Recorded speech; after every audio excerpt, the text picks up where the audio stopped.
Wednesday, May 15th. It is National Police Recognition Day today, Memorial Day, and we've had certainly our share of trauma around police officers and firefighters killed in our area. Those three folks from Burnsville,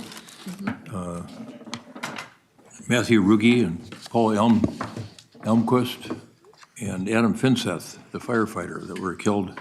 And that memorial service, you remember, was on the 28th of February at Grace Church. It was just really a spectacular event, but it's something everybody wishes we hadn't held. I think it was, the whole state seemed to be filled with grief over the loss of those three people due to that violence that befell them.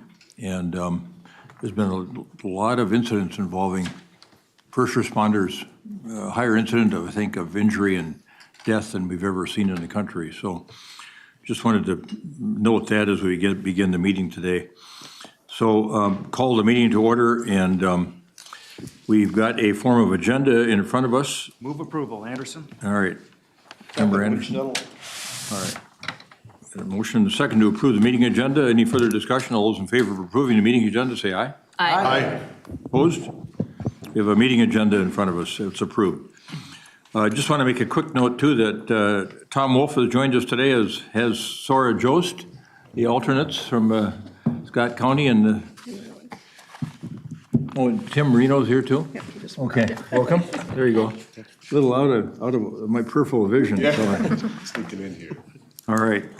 Thanks for being here, all of you alternates, sharing this responsibility that we all have. Mr. Chair, may I interrupt just for a second? Sure. Follow up on Police Week. For those of you who would like to attend, there is the Honor Guard at the Police Memorial at the St. Paul Capitol Grounds. I believe starts today at 1 o'clock. We'll go for 24 hours. If you want to join me, I'll be there for wreath laying at 5:30, and it's just up the street. And it is National Police Week, and we'll honor those fallen officers and any fallen officer or emergency responder killed in the line of duty. Thank you for that, Member Dugan. And I think many cities and maybe some of the counties had their own recognition events this week. We did one on Monday at Edina City Hall with a flag raising ceremony and some comments. So, And at that funeral at Grace Church, there were over 8,000 in attendance. It was amazing. yeah, it was full, and people standing outside too. Yes. And so, let's see, we can move on now to the public. Is there anyone from the public that wishes to address the tab on a matter of concern to them? Certainly welcome to do so. Okay, no one coming forward. We can move on to the various reports that we have.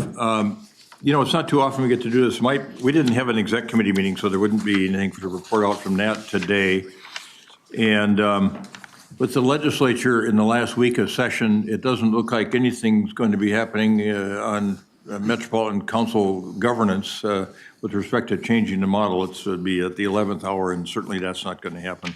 It didn't really even come up during the session.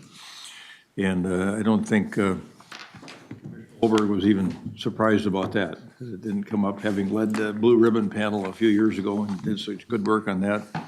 It's a hot stove many of us have touched many times, and we don't learn our lesson. It's an interesting way to put it. So nothing happening there. A lot of things affecting other levels of government over there, including cities that we're keeping a close eye on. And we don't get to do this very often, is recognize one of our own. And I would encourage all of you, if there are folks that we should be recognizing that are our colleagues here, we should be doing that. And I wanted to just do a shout out for Peter Dugan and give him hearty congratulations from the tab. Peter Dugan was named the 2023 Minnesota Recreation and Parks Association, that's the MRPA, Board and Commissioner Award recipient for the entire year. They're only the sole recipient. So congratulations, Mr. Dugan. At the press release from the City of Eagan, it says Chair Dugan was selected through a committee scoring process that included peers from across the state who have improved the field of parks and recreation through volunteerism or support.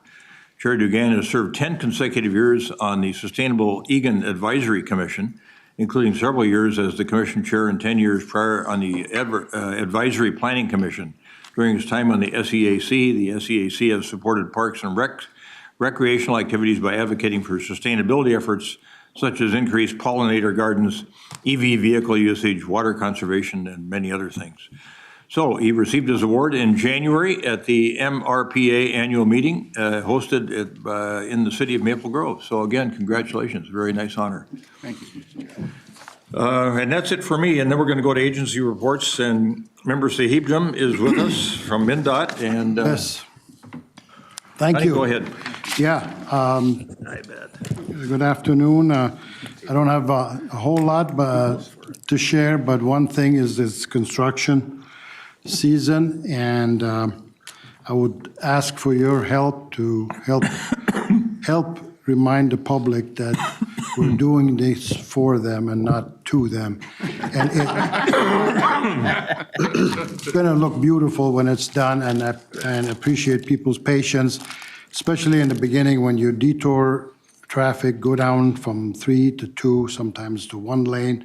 It can be tough, and especially the very first few days, we had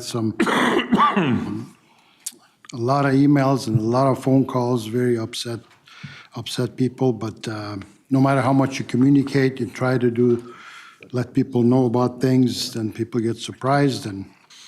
But anyway, any help from any of you to communicate that, don't be like them now.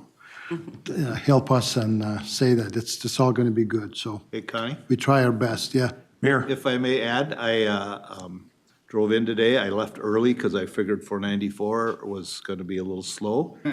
I drove 60 all the way through 494. I don't know that I've ever done that. Or the lane shifts, everything was working just fine. I was dumbfounded. I was here. And at that is the noon. biggest project for folks. That's down 494, Bloomington and Richfield, $390 million. Biggest project that MnDOT's ever taken.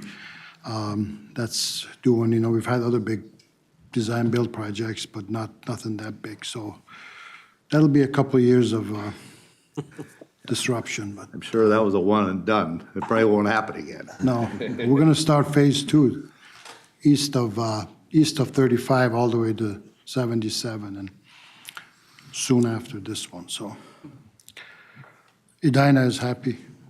Yeah, I was in one of those meetings this morning, not for you, not to you meetings at 50th in France, involving the E-line, the proposed E-line, and the construction schedule for 50th in France didn't look like it was going to be good for business, but I think we got some good work done with the Met Council this morning, so.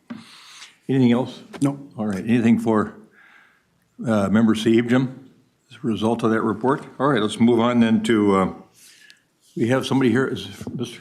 Member Kolash here? Oh, and Member B1, I didn't see Todd anywhere. All right, we'll hold until they show up. Last time, I think Frank came, but he was a little bit late. We'll turn to Member Crimmins and get a report on the airport. Thank you, Mr. Chair. Not too much to report, except Aer Lingus is going to fly to Dublin 4 times a week, and Delta's announced daily flights to Dublin. And I didn't know Dublin was such a hub, but I guess talking with Brian Ricks, our CEO, he said there's a lot of international connections in Dublin. So if you get to Dublin, you have a lot more choices to travel. But then along with MnDOT, you got to make sure you leave enough time to get to the airport, because there's construction work on 62, 55, and 494. So they more or less have us surrounded. So depending on the time of day and the weather, you just got to leave enough time for yourself. But as far as passengers, we've now met or exceeded the 2019 level of passengers going through the airport. And we have more international flights now than we've ever had. And I think mostly due to Sun Country. They've exploded, and they've added a lot of international destinations. So we have more international flight choices now, and we're going to have more passengers than before the pandemic. So it looks like travel's back, and everybody seems to want to travel. So that's all I have to report on, Mr. Chair. All right, very good. Member Crimmins, any questions or comments relative to that report? All right, let's turn to our colleague Deb Barber and get a Met Council update. Thank you, Mr. Chair. Just a couple of quick things today. We just got at Transportation Committee on Monday our first ridership report for 2024. So for Q1 of 2024, so far, it's almost 12.5 million rides in the first quarter, which is it's almost 1.4 million more than this time period last year. So we are continuing to see increased ridership across just about all modes.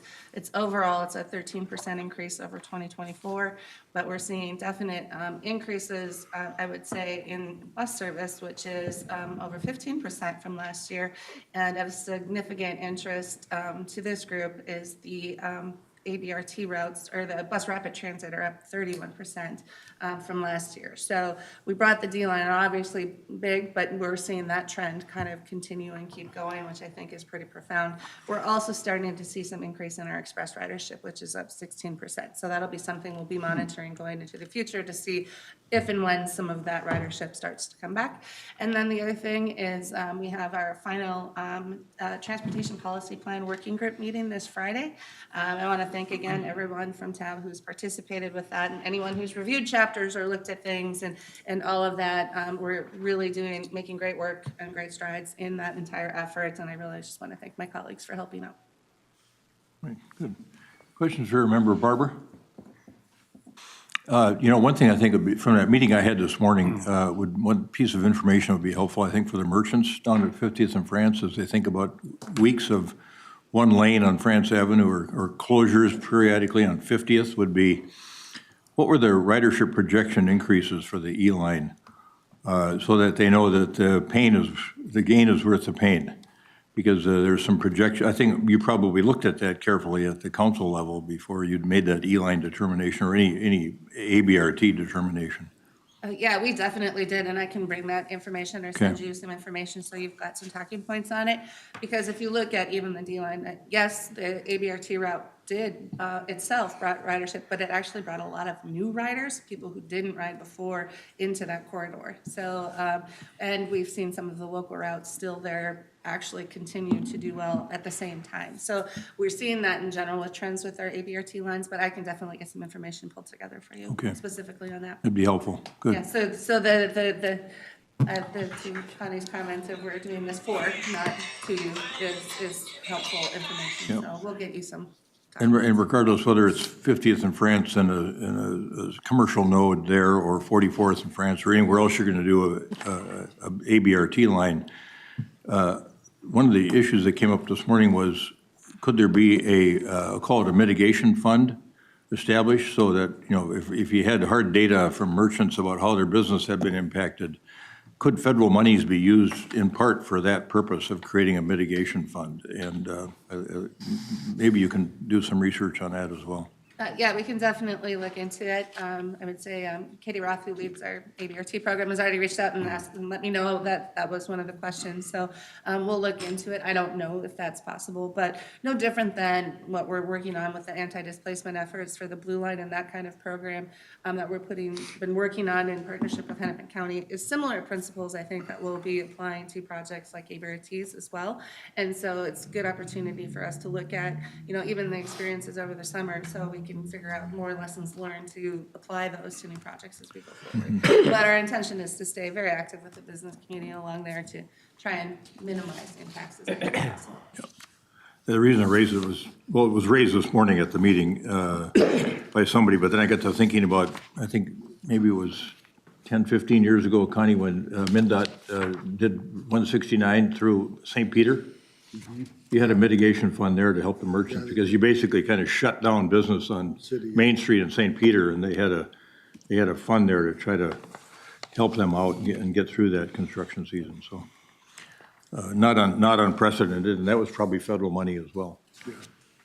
Okay, let's move on then to Suburban Transit Authority update from Member Hanson. Thank you, Mr. Chair. Also, just a couple of quick updates. Maple Grove Transit, MyRide microtransit service capacity and hours were expanded effective May 1st, and that will assist in reducing trip denials and in providing a wide variety of trip purposes, and it'll be especially beneficial in providing employment-based trips. Minnesota Valley Transit Authority Connect microtransit ridership is up 31%, a figure we've already heard, over a year ago. Which is at its highest level ever. And Plans are to add vehicles to expand the service further into Prior Lake in Shakopee by late this year or early next year. And that's my report. Very good. Complete your report. Member Hanson, that's okay, thank you. Any questions for Member Hanson? All right, let's move on to Chair Hager, see if it was a TAC report. No. She's nodding her head negatively, so we'll bring her up here momentarily. We've got minutes in front of us from April 17, 2024. Second. Got a motion, Member Anderson, second Commissioner Gattel on approving the April 17, 2024 minutes as published. Any further discussion? All those in favor of adopting the minutes of April 17, 2024 as published, say aye. Aye. Opposed? Carried. Minutes are adopted. Thank you. We've got a couple of items on the consent agenda, and actually one of them, I think, Member Sahibdam, you wanted to remove 2024-25. Is that correct? Yes, dash 25, and good news is we're going to be changing the cost. It's to much lower cost of $750,000. You hold those thoughts, but you want to remove 2025? Yes. Okay. Yeah. Anybody else want to remove an item from the consent agenda? All right, let's go back then to 2024-23 and bring up Chair Hager to walk us through that one. All right, good afternoon, Chair and members of the board. 2024-23 is a streamlined TIP amendment to the 2024 to 2027 TIP to add 2 new projects. Both projects are MnDOT projects, and neither project is funded from the regional solicitation. The first is for the design of a project on Minnesota Highway 65 between 37th Avenue and I-694 in Columbia Heights and Hilltop. The total project cost is $4 million over 4 years, funded with both federal and state funds. And the second is for a bituminous mill and overlay along Minnesota Highway 316 from US Highway 61 in Welch Township to Tuttle Avenue in Hastings, including the addition of turn lanes at various locations. The total project cost is $11.8 million, funded with NHPP and HSIP funding, and TAC unanimously recommends approval of these TIP amendments. Very good. Questions for Chair Hager on that particular item on 2024-23? Is there a motion to adopt the 2024-23? So moved. Jepson. Jepson moves. There a second? Mayor seconds. All right, we got any further conversation? All those in favor of adopting 2024-23 as recommended, say aye. Aye. Opposed? Carried. And then, Member Sahibdam, I'll let you lead out on 2024-25. Yes, and that is a 6 Navy projects. Basically, the cost on that is going to drop. We're reducing that by quite a bit to a total of $750,000 from $1.3 million.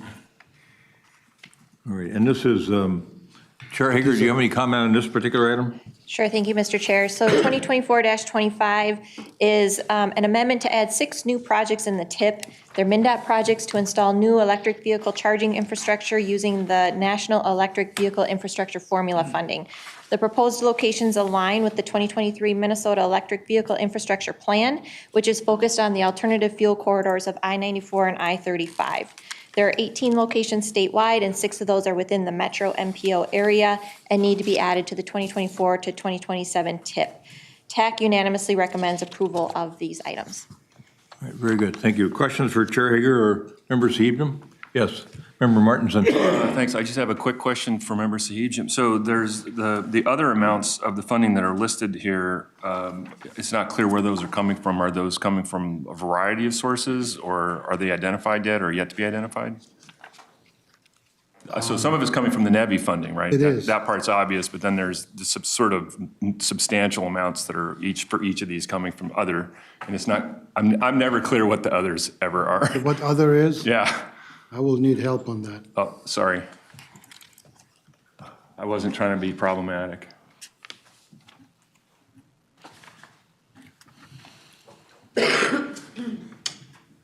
Yeah, thank you, Chair and members. So the other sources you're referring to? Yeah. The other sources are intentionally vague because they're going to be, the Could you state, stand a little closer to the microphone, please? yeah, the state will be partnering with private entities, so they're not sure about the other sources. So it's just generally ambiguous. That's what we received from MnDOT. Okay. To be identified. So it's intentionally ambiguous. Okay, as long as the intention is clear, I'm set. Thanks. Mr. Chair, Mayor? I asked the same question at our prep meetings, is about, they show all these at exit points, but, and I think you might have answered that, so you're partnering with businesses that are on these exit points to put these facilities there, or are they gonna be standalone? How does that work, or what is that plan? Yeah, thank you, Chair. And member, so MnDOT is going to be partnering with private entities, and that's what we've been told from Casey Stanek, who's the grants manager on this project. And that's as much as we know on this at the moment. Is something like that put out for bids? I mean, say you exit it and there's 4 gas stations there, how do you determine where they go and who do they go to? How does that, is that an open bid type system then? Because I would think that there's benefits, because you have to sit there and, you know, for what, a half hour, 20 minutes to charge your battery, whatever it might be, or longer, I don't know. But I was just wondering how does that work? Yeah, thank you, Chair. And member, so Casey Stanek, I was just talking with her before the meeting. So they receive applications from, gas stations that have these amenities, so, because it does take a moment to charge your electric vehicle. So they're taking those applications in from those gas stations with those amenities in these cluster groups. Thank you. Any questions? So we've got a new category now, the intentional versus the unintentional. Thanks for that. All right. Does somebody care to move 2024-25? So moved. Jenkins. Jenkins moves. Member Jenkins moves. Is there a second? Amended. All right, we got a Mr. motion. Chair, Mr. As amended, yeah. Mr. Chair, I want to clarify that. I think, does the motion include for that first project cost to change? Yep. Yeah. Yes. have Thank you. that.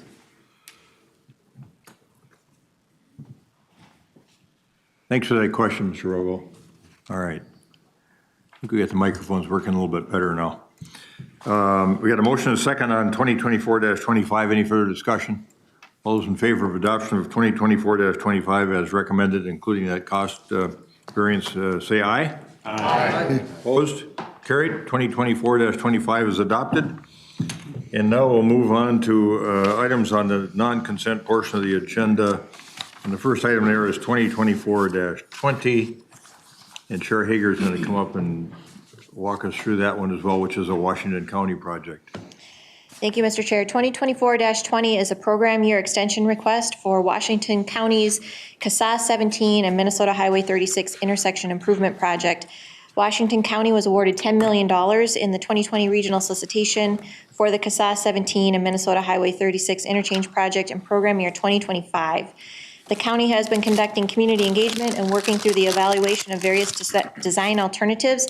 However, with the work that remains, they have determined they will be unable to deliver the project in the 2025 program year and are asking for a one-year extension to 2026. Per the current program year extension policy, project sponsors must receive a score of 7 points to be eligible for an extension. This process helps to ensure that project sponsors have made enough progress on their projects that they will be able to successfully deliver the project with that extension.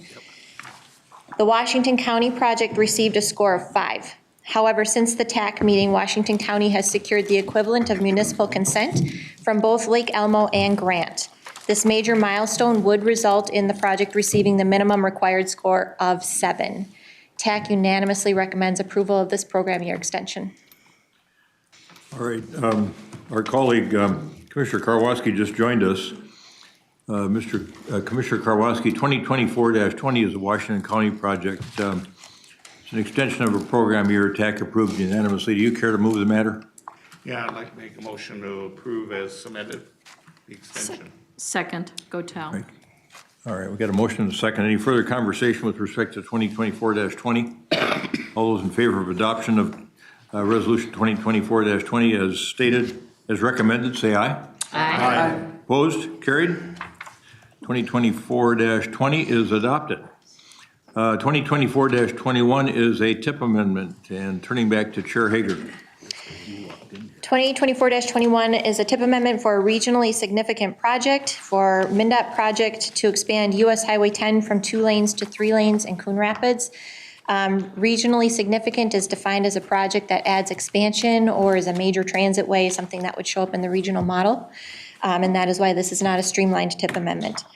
The project must be approved and added into the TIP after a 21-day public comment period. The total project cost is $40.5 million, funded with federal, state, and corridors of commerce funding, and it is represented in the Regional Transportation Policy Plan.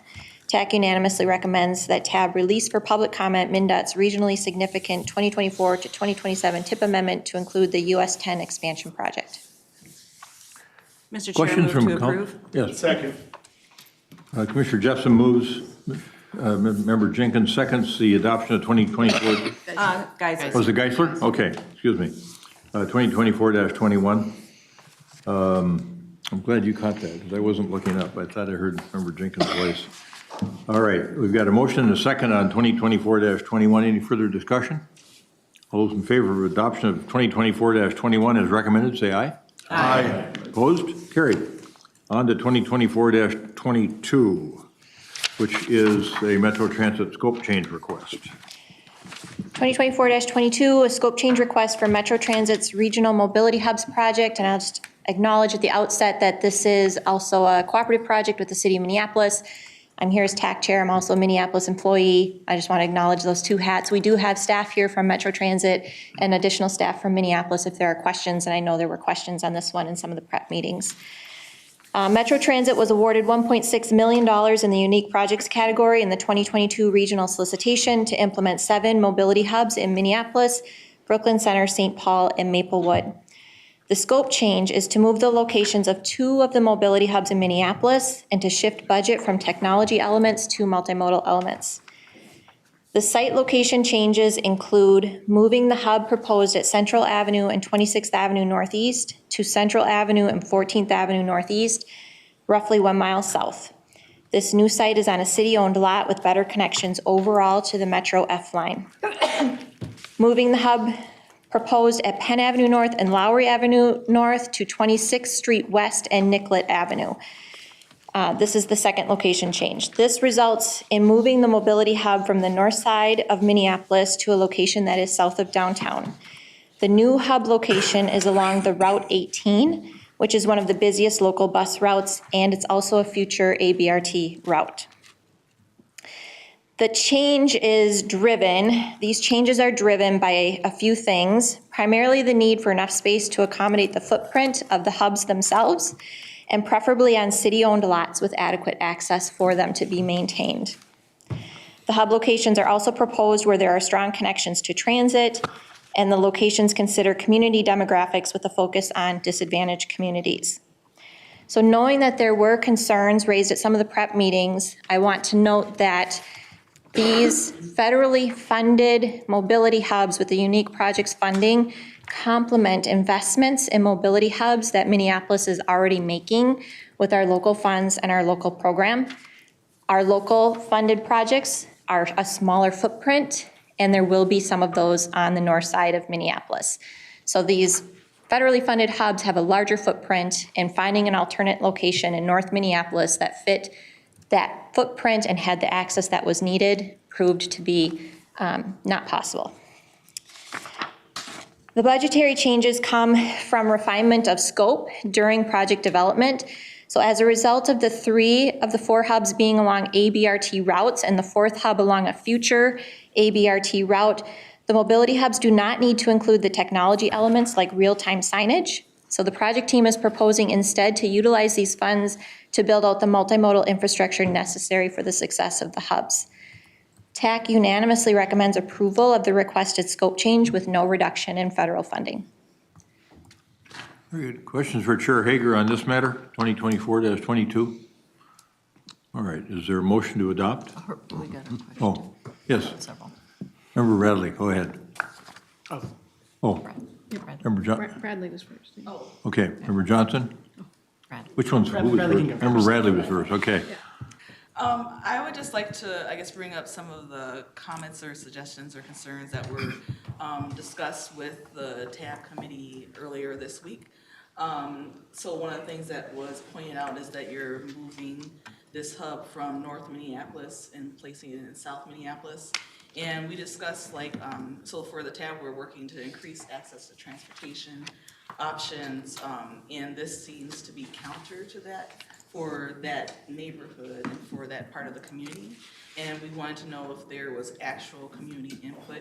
I know for some of the comments that were displayed during our meeting, it said that it was kind of driven by two people, one city council and the chief of police. But it did not state anything about actually going out into the community and asking people if it was okay or if they're fine with not having this type of transportation option in that area.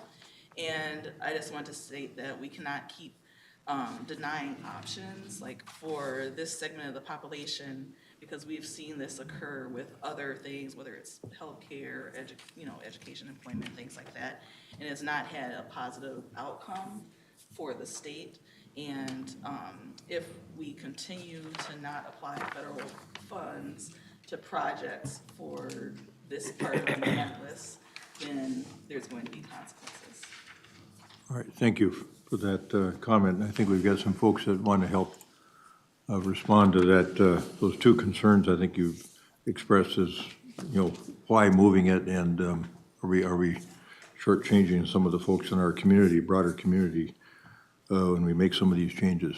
So, and then community input I think was also important. Yes, and let me write that down. Thank you, Mr. Chair. Would you identify yourself too, please? My name is Meredith Klikatka. I'm the Shared Mobility Program Manager for Metro Transit, and I'm the Project Manager for the Regional Mobility Hub through this solicitation, and I'm joined by Dylan Freed with the City of Minneapolis, so hopefully we'll be able to field all the questions.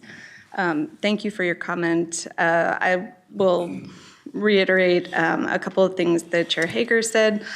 I think the impetus to remove the location in particular was coming from MPD and a local council member on the north side who was seeing behaviors like loitering and, I'm sorry, I have to go through here, drug dealing. And there was concerns about the behaviors that they couldn't address through the interventions that they tried. And so the result, I think, of that was communication between each of the property owner, the city, and adjacent business owners, if I'm characterizing that correctly. And in the end, it was requested the removal of that mobility hub, which had been a pilot location, I believe, for a number of years through the City of Minneapolis's program, and was identified for a more permanent solution through the Regional Mobility Hub. Do you want to talk to community input? Oh, I want to clarify briefly. Sorry, Dylan Freed, Minneapolis Public Works. I manage the mobility and curbside management programs. So this location of Penn and Lowry, we still have a mobility hub there, if you will.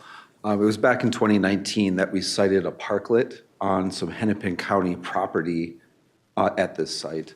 And the decision a year ago was that Hennepin County, due to the security concerns, was going to fence off that site. And so they asked us to remove the parklet, but we still have the mobility hub elements there.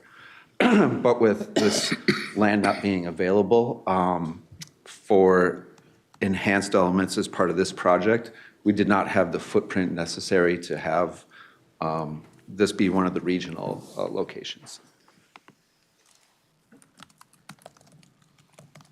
Any follow-on, Member Bradley? Any follow-on questions as a result of those comments? Not right now. Okay, all right. And Member Johnson? Thank you, Chair. I had some of the similar thoughts when I first saw the scope change request, because it looks like disinvestment in North, which of course I think we should all be attuned to when we have an area that is suffering from a lack of investment. Here's another example of this. I'm glad to hear that there was further discussion process.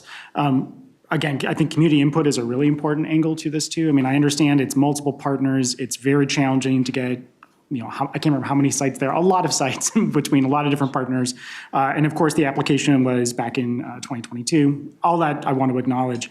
One thing that you just said, though, I sparked my interest. Hennepin County said no to reopening this location for the mobility hub. Chair and committee, we did not approach Hennepin County about utilizing their land. It was a decision that we made as the city for our Mobility Hub program that we did not want to site, federally funded elements on property that we did not have, that was not part of our right-of-way or was not part of our city property. Okay, so again, I think it's because there's lots of different jurisdictions. I wanted to clarify that particular item. When I heard it was fenced off, and then you said you weren't locating it there. So the other thing I will say is I'm glad that there are the other pilot sites for a complement to this, even if they're not the fully built out ones. I think that's important context to this. But again, I think at any time, sort of TAB itself sees these instances where we see disinvestment, I think we should always ask these follow-up questions of how did it get to this? What's the process? I think it's just something we need to look at. I mean, I would say the east side of St. Paul is another example. I'd be very sensitive to what's happening over there too for projects. So thank you for doing the additional digging on this, looking things up. And I would just flag maybe the last piece. I know Unique Projects 2022 was a very different system than it was in 2024. I think we've matured quite a bit, and that's thanks to the work group this year doing that work on it. I do think the scope change requests probably do need to have more attention paid like we are today, just because they are so unique for that process too. Thank you. Thank you. All right, thanks, Member Johnson. Member Marino. Thank you, Mr. Chair. You mentioned that there is a difference between the pilot programs and the federally funded one, like one is bigger. Is there any other difference between those two type of programs? Thank you, Mr. Chair. I would say the main difference between the Minneapolis is that the pilot had been going on for a number of years to inform, I would say, more permanent interventions and multimodal elements. Think EV car share, which is a very big part of the program, inviting bike scooter companies in more permanent infrastructure in parking so that they become permanent drop sites. I do think that the thing that stood out about the Minneapolis pilot is the community ambassador program and the engagement, which we did continue on for the regional mobility hub program. So those will be included, and I would say those are kind of the more unique elements to it. Okay, and then you also mentioned that there were other investments that are going to be happening in North Minneapolis. Where are those investments going to be located at for the mobility hubs? Sure. I have a list. Thank you for your question. Give me 1 minute. I got it. Okay. All right, yeah. So just to clarify, Chair and committee, our Mobility Hub program has been evolving over the past several years. It started off largely as a pilot project funded with some grant funds, but more and more we've been using local funds to expand it. Not all Mobility Hub sites are created equal. Some of them are larger regional ones, but our smaller ones, we've been expanding the number of those. I think we're up to about 60 this year. It's been growing by a dozen or so every year. What is a mobility hub? It's a little bit of both physical infrastructure and programmatic infrastructure. So of those 60 sites, many of them, several dozen, are in North Minneapolis. This year alone, we're adding 3 locations along Broadway and one at Highway 55 in Bryant, for instance. But there's already many more than that. The programmatic elements of the mobility hubs are still in place, where we're citing, bike parking infrastructure and ensuring that our shared mobility providers are providing vehicles at those locations. So we're continuing to invest, and we have a lot of interest in additional locations in North Minneapolis. It's just the footprint of those locations was not adequate for the types of improvements that we had as part of this project. And when you say the footprint wasn't adequate, that's after Hennepin County fenced off that land? For this site specifically, the original plan was to have the site to negotiate with Hennepin County to use part of that. But again, our city made a decision that we do not want to cite, infrastructure that we are purchasing and ensuring that it's going to be there, and space that's not our right-of-way or land that we own and control. Okay. Member Jenkins. Thank you, Chair. You addressed a little bit of it, but I want to get a little more detailed. So there are other mobility sites in the North Minneapolis area. What are we talking proximity, though, to the Penn and Lowry location? How much farther do I have to walk if this doesn't get developed? Thank you, member. I actually don't know, we didn't do that level of analysis on what the walking distance would be in between the pilot sites and the Penn and Lowry location. And to clarify, Penn and Lowry continues to be one of our mobility hub sites. We still have the signage, mode finding, things like that we have there. We still have our micro-mobility parking infrastructure, and we still ask our shared mobility providers to ensure vehicle availability there, so. So if I can follow up? Yes, Member Jenkins.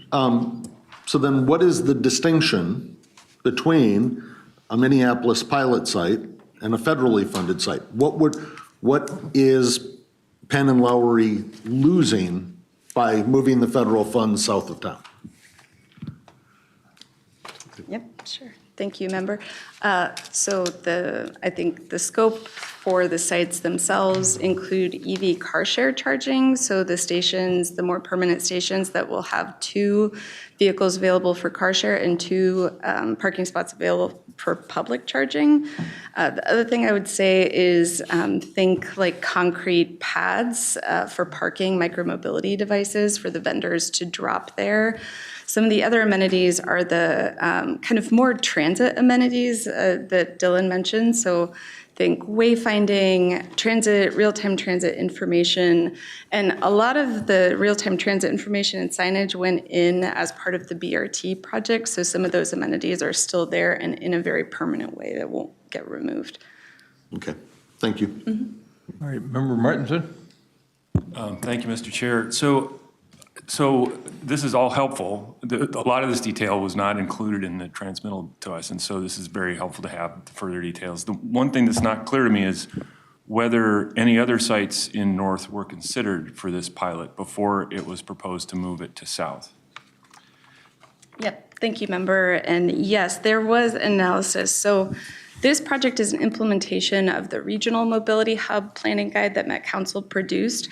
So there were a number of locations for local jurisdictions to select from that were considered, I would say, regionally significant. And they did look through all of those.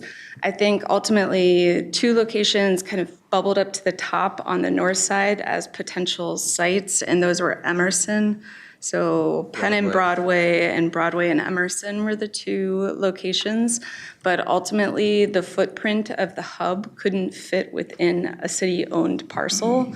And I can tell you as the project manager implementing this, it's really hard to site permanent infrastructure on property the agency doesn't own.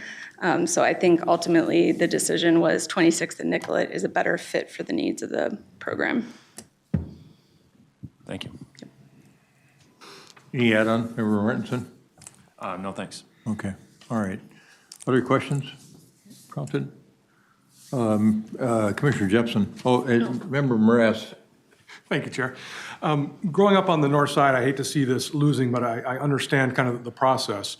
Looking at the county website, the county owns both the northwest and the northeast quadrant of this. Is there going to be further discussions with the county to try to get some city ownership and potentially bring this back to the north side?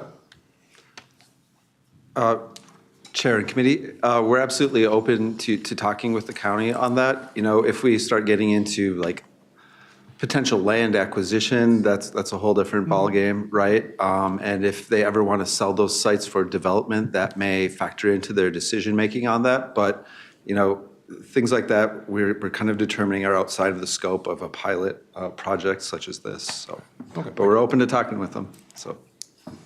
Commissioner Jepson. Thank you, Mr. Chair. Just a comment to Member Martinson's point. This solicitation being the first one in 22, was it? I'm sorry, frankly, it was a hot mess.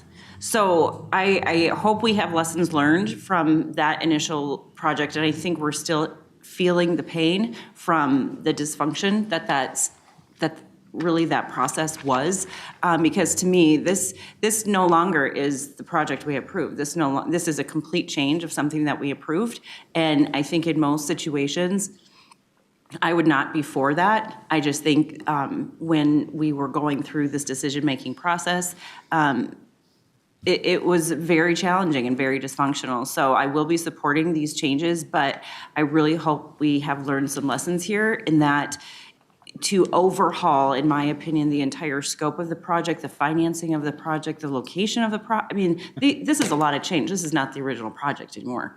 And I just find real frustration, and I can hear it in the questions here too, especially with zero community input. I find that fairly disappointing. Thank you, Commissioner. That prompted anything else from any members? All right. May I? Yes. Member Chaudhary. I wanted to kind of just like go back.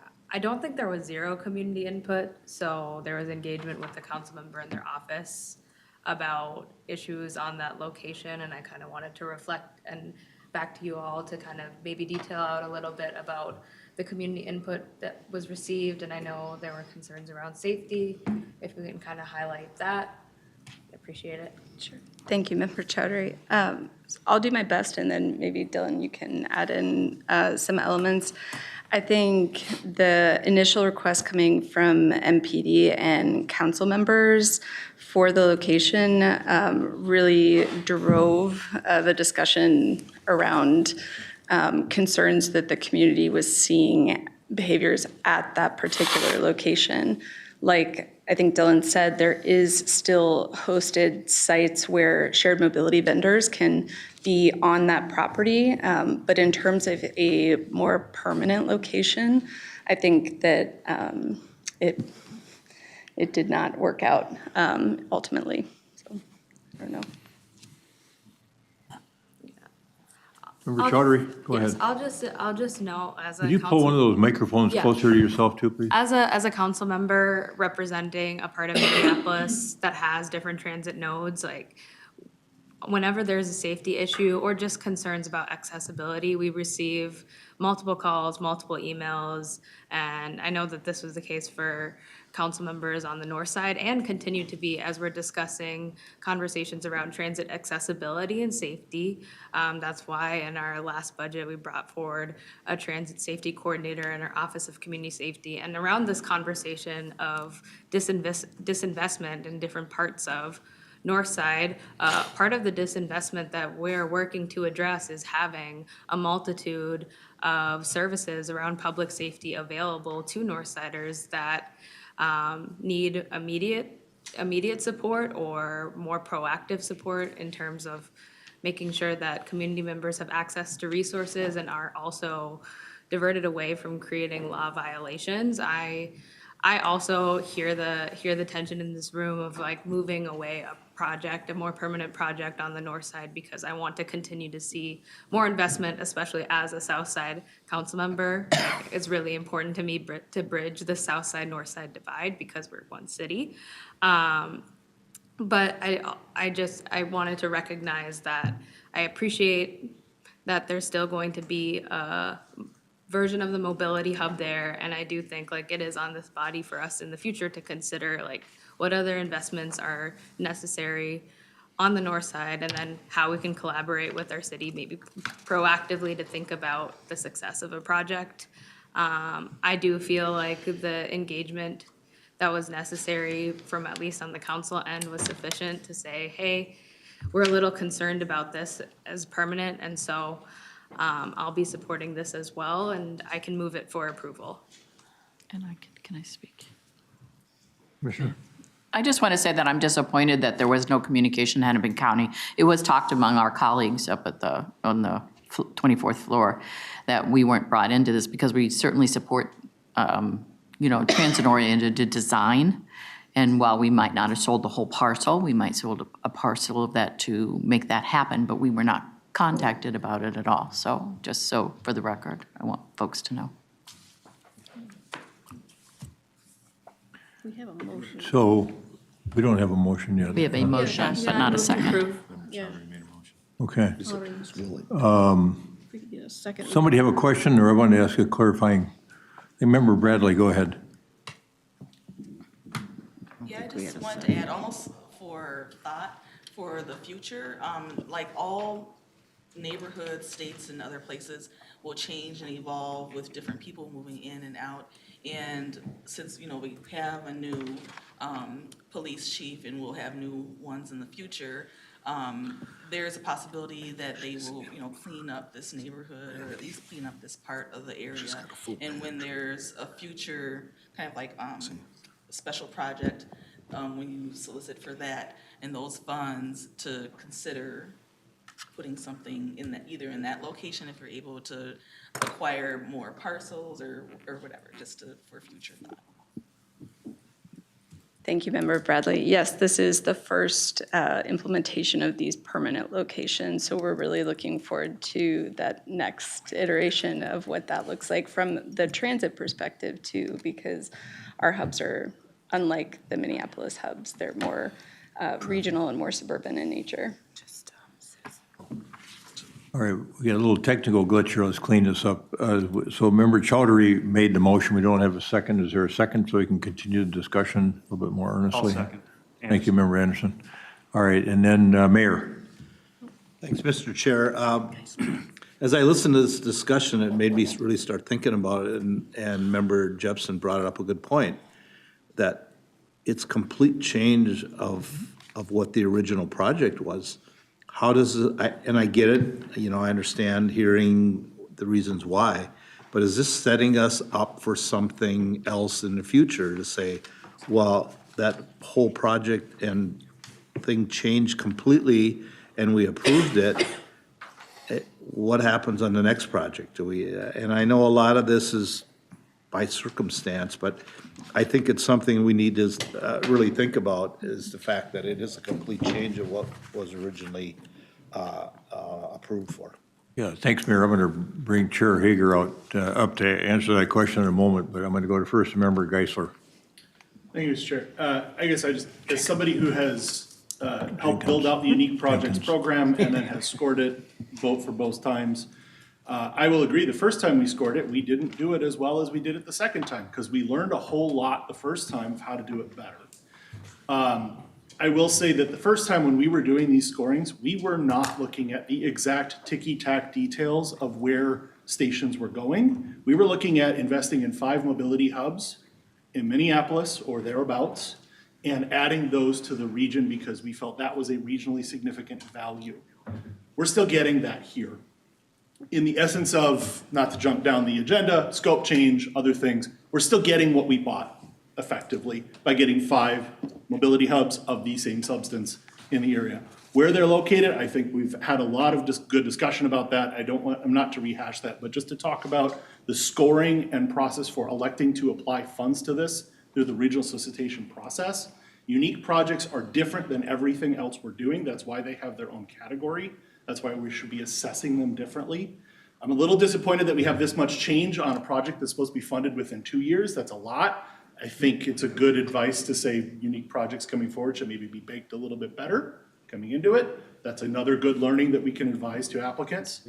But I really don't agree that we're not getting what we asked for, that the change in the project is totally different. We funded 5 mobility hubs with the money that we funded. We're getting 5 mobility hubs. They're still roughly geographically relevant. They're still on transit ways. We're still getting what we funded for. We can have a discussion about what scope changes are applied for unique or not, but unique projects are already going to be outliers no matter what we do. No matter what, no matter any unique projects that we've considered. So I just want to make sure that we're thinking about that appropriately, that these aren't just like every other project that we're doing when we're doing scope changes. These are always going to be considered on their own individual merits. Just like everything else when we do exceptions. So I just want to make that point clear of the process for the next time that we do unique projects.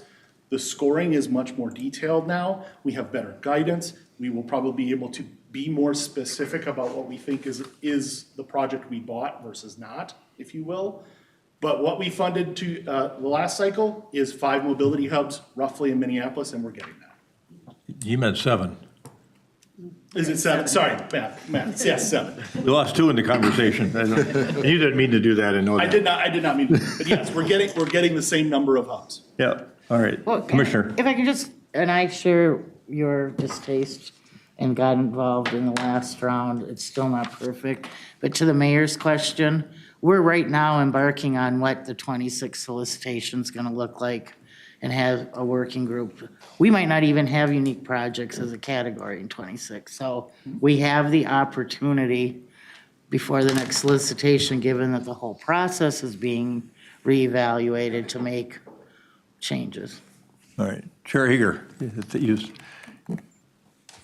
Member Jenkins, do that first, then Chair Hager, stand by. Okay, so I want to update my thoughts a little bit. Member Geisler, I agree with you that we're getting what we asked for as far as mobility hubs. I'm still not sold on supporting the full presentation, because the monies that came from the federal dollars for the technology are no longer needed in the new model. And so I'm not sure I can approve it with them maintaining the federal money. They're just using the federal money for other parts of the project, I get it, but isn't part of the special project was those were earmarked for technology. I don't know if it's earmarked per se, how much play we have with that money, but I'm not sold on them getting the federal money for technology they're not using anymore. So I'd need some more persuasion on that. Otherwise, I can't support it as proposed. All right, I'm going to ask Chair Hager, was there anything akin to this conversation at the TAC? Mr. Chair, members of the board, no. It was very straightforward at TAC. But I do want to say that I couldn't have said it better than Member Geisler in terms of why this looks different than what we're used to seeing. This is a unique project. If we had been moving a roadway reconstruction from Hennepin Avenue to Hiawatha Avenue, I absolutely agree with you that that's a different project and should be treated as such. I think this is different. I think there's a lot of learning going on here. When it comes to the technology and the budgetary piece of this, here's a little bit of irony, right? These are different. We look at them differently. However, when it comes to the budgetary piece of it, if we look at some of our recent scope changes, we have said retain the federal funds if those elements are being included in a different project. And that's essentially what's going on here with the arterial bus rapid transit projects, providing the technology piece that is critical for these mobility hubs. So that part of it, does somewhat align with our recent precedent when we've evaluated scope changes on other projects. All right, and your observation as to why this was a non-issue at TAC? Because they usually analyze these things pretty carefully. Mr. Chair, members of the board, I think there just wasn't a lot of conversation at TAC. Because of what you just mentioned, it was in the unique projects category unique project. Thus handled a little differently. Yep, and understanding, the technical staff who are closer to delivering these projects, I think also understand the unique circumstances and contexts that come with each of these projects. Every project's different, and some of those issues that we run into are very unpredictable. And so I think there's some of that understanding as well at the technical staff level. Okay, thanks. So question I had was for either Minneapolis staff or Member Chowdhury or Met Council staff. When this decision was made to move these two mobility hubs to different locations, at what level did that conversation take place? Because this is what I think Member Bradley's talking about is where did the input and the decision-making take place? And what? It became clear that, trying to site one of these on property that was not Minneapolis property was going to be a very big challenge. And so that was, fueled a lot of the decision-making to move locations for the Penn and Lowry one. For the one on 26th and Central, that one was just constrained right-of-way. It's very narrow sidewalks there. There's building right up to where the sidewalk is. There was almost no room to actually site a lot of the stuff there. And we became aware of the convenient Minneapolis parcel that we were able to segment off a portion of at 14th. And with the amount of development going on down there, it seemed to make a lot of sense, and that lined up a lot better with the BRT station too for an intermodal change point. And so we had discussions with our Public Works Administration on the decision to prioritize or to site them only on Minneapolis right-of-way or property, just so that we had better control over where we're going to put these elements. we relied largely on the community engagement that we had been doing for years throughout the process of running our mobility hub pilot. We had ambassadors on the field and done numerous community events. And so we had a pretty robust understanding of where people wanted to see mobility hubs from that. And we relied a lot also on our shared bike and scooter data to kind of cite these where they would best work as intermodal exchange points with the transit infrastructure. So. And how about with respect to interaction with the council person that serves that district? Is there interaction with that person too? At Penn Lowry? Yes. That's right. It was the council member's office that had, asked us to remove the parklet up there as part of the broader strategy for addressing public safety in that area. Yep. Okay. All right. Just trying to get a little more background. And then Member Marino, and then back to Commissioner Jepson. Thank you, Chair. More of a comment, not really a question. I just want to say thank you for your work and really still wanting to keep mobility hubs going forward, even if they're not permanent ones. But I do think it's important to recognize the difference between permanent and temporary, especially when we're thinking about putting permanent investment over South Minneapolis and temporary investment over North. I used to live on 29th and James, right near that area, and that's an area where, the Aldi's just closed over there. There is a food desert in that area now. And when we have these discussions about, like, for example, BRT versus just a local bus, we think about the value of that from having permanent investment that people can rely on going forward. And I think that those things do drive investment. There's an importance to having a commitment to that community right there. And I understand that there are safety concerns, but I really want to think about how do we take that more as an opportunity of we have a space where we do have more eyes on the street versus less. How do we use a transit safety officer that's being hired? How do we use maybe trip officers from Metro Transit? How do we use community ambassador programs and things like that? Because I don't want this to be something where going forward we can't invest in an area that is either lower income or has high crime just because we have safety concerns and we don't want to put something permanent in there. Thank you. Member Marino, Commissioner Jepson, then Member Geisler. Yeah, thank you for your comments. Very well spoken.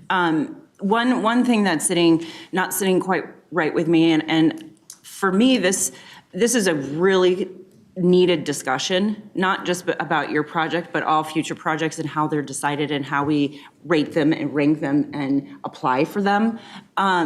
So for me, when you just commented that you don't want that mobility hub there because you want it to be on city property, my concern is, was when the application was submitted, was it city property at that time? So you knew at that time it was not city property, and moving fast forward 2 years, you're wanting projects on city property. So the disconnect to me with that is again, very disappointing.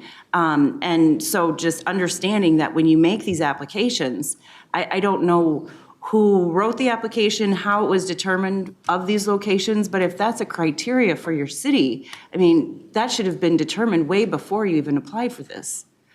So again, moving forward, lessons learned, I think for those of us applying for these projects, we really need to do our due diligence if it's city, county, state policy that we need to hold to. Thank you, Commissioner. Member Geisler, maybe the last word. Thank you, Mr. Chair. Just to clarify, so all of the hubs will have EV charging at them, is that correct? Or EV car share type things? Thank you, Board Member. No, they will not. Not all of the locations will have EV car share investment. It's site specific. So whatever modes are available in those locations. So for example, on the Metro Transit side, we're only doing EV car share at one of the locations that is budgeted for. Okay. So the reason why I bring it up is investment in technology, as described under unique at the time that it was applied, as well as within the application itself, is a broad scope of technology. Adding anything there, it's not just digital signage. Digital signage is absolutely valuable, but we're still getting some technology. I think the question would be, are there of those 4 hubs that aren't getting it, are they getting zero technology improvement whatsoever? Thank you, Member. The 4 hubs, so the 4 Minneapolis hubs, 3 of those have already had technology investment or will have in the construction period through the ABRT construction. So real-time signage, et cetera, all the amenities that Metro Transit would deliver. So it's not going to be totally void of technology on that side. It actually is going to have pretty much the specs of what was expected with the kiosks, which was originally the project application that I'm sure you all reviewed.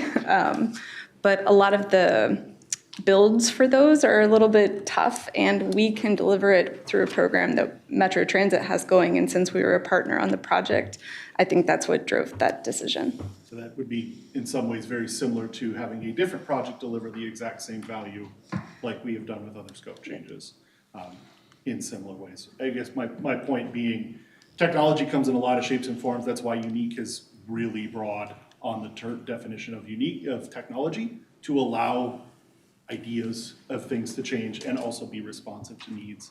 So just to address Member Jenkins' point, but yeah, I'm all for this. All right, thanks, Member Geisler.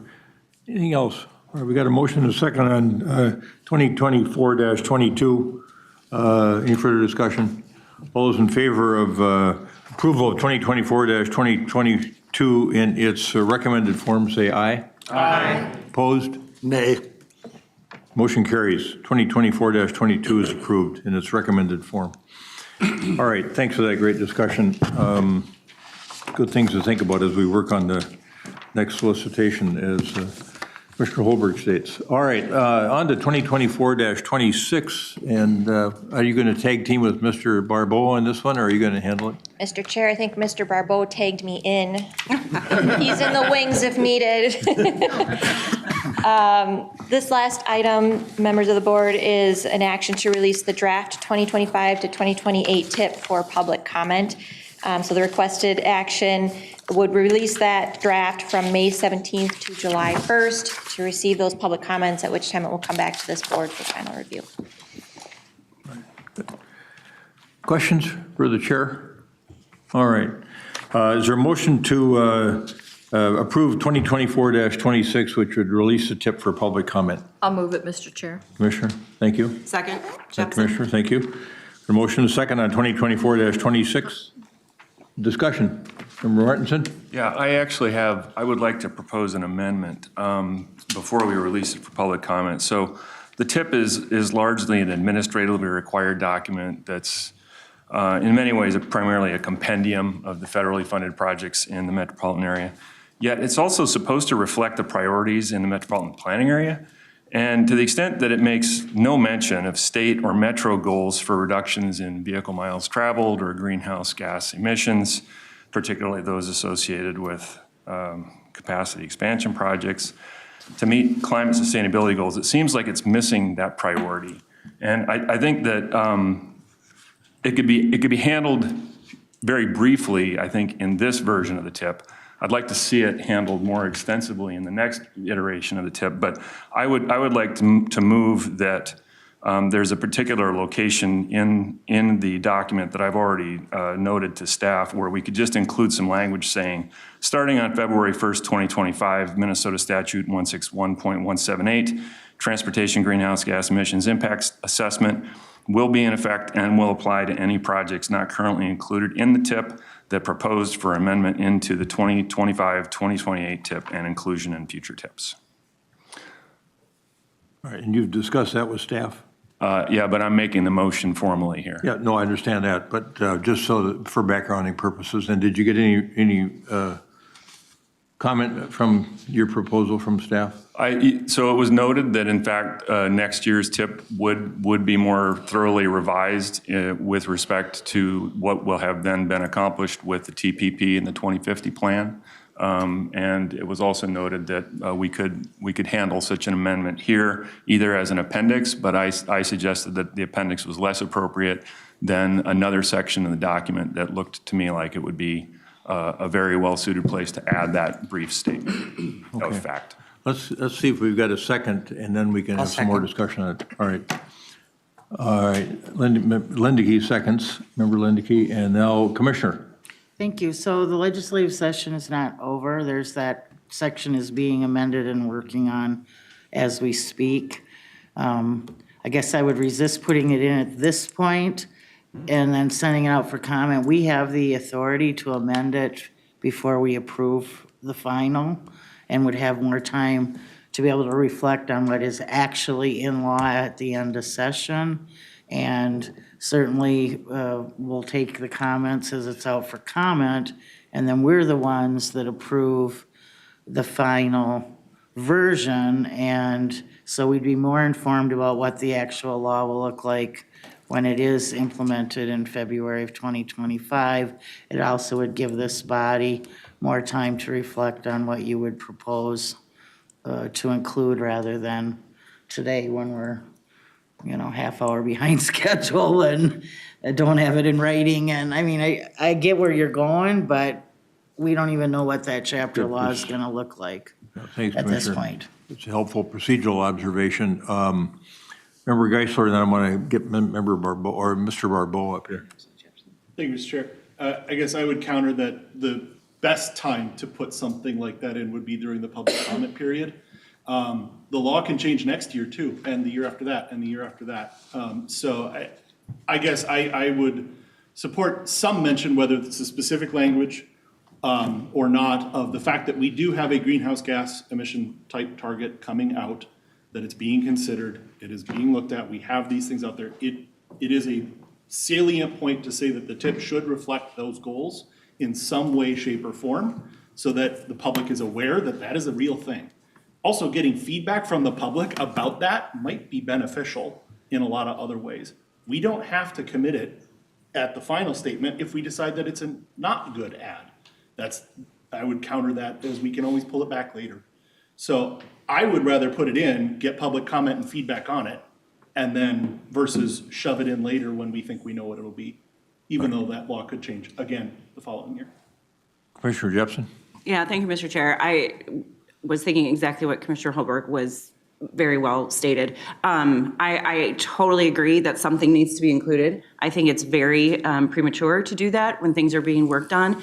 And as all policymakers understand, it is so much more difficult to take something out than to put something in. I think I absolutely will support your motion, Member Martinson, in the appropriate time when the legislation is over. We know what we're working with. We're okay with what we're working with. But until that time, I just do also agree with Commissioner Holberg. It's just a little too soon. Thank you, Commissioner. Mr. Barbeau, we ask you a quick question. Member Marino first, and then just stand by. Thank you, Mr. Chair. I just kind of wanted to follow up on what Member Geisler was saying. Just going through the 2050 TPP, I learned a lot from reading that. And there are going to be people who are doing during this public comment period who may not know that this legislation is coming forward. And so to be able to have it specifically referenced, where that law is, that can influence them to say, okay, I'm going to learn more about this and be able to, provide a more informed comment of what's going forward, maybe contact their legislators about, changing certain language or something if, it's still in that appropriate time. And so I really would support adding it at this point. And if something does change before the end of the session, like what was said, we still have that opportunity to change it to reflect the new language coming forward. Thank you, Member Marino. Mr. Barbeau, in the circumstance where we left the document as is and held off on what Member Martinson's proposing, but we wanted to get public comment if after the session ends, we deem it appropriate to do so if we agreed then to amend the TIP to incorporate this information into the TIP and whatever appropriate language, whatever the appropriate language would need to be based on what happens at the legislative session, could we still send that out for public comment in its amended form? Mr. Chair, I tend not to think so. Certainly not as part of the 45-day public comment required of the TIP. One thing that could happen, and as somebody with no insight into the legislative process, I'm not sure when this will play out, but we do have a public meeting scheduled in late June. We could talk about this as an item we're considering putting language in and take people's feedback, but I wouldn't give it its own special comment period. Yeah, no.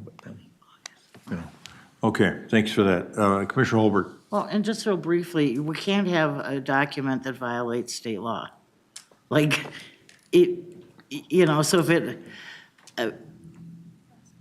it's gonna have to reflect whatever is in state law. I mean, so some kind of innocuous kind of statement that we're gonna follow state standards or whatever. I mean, I don't know that that's controversial, because you gotta do it.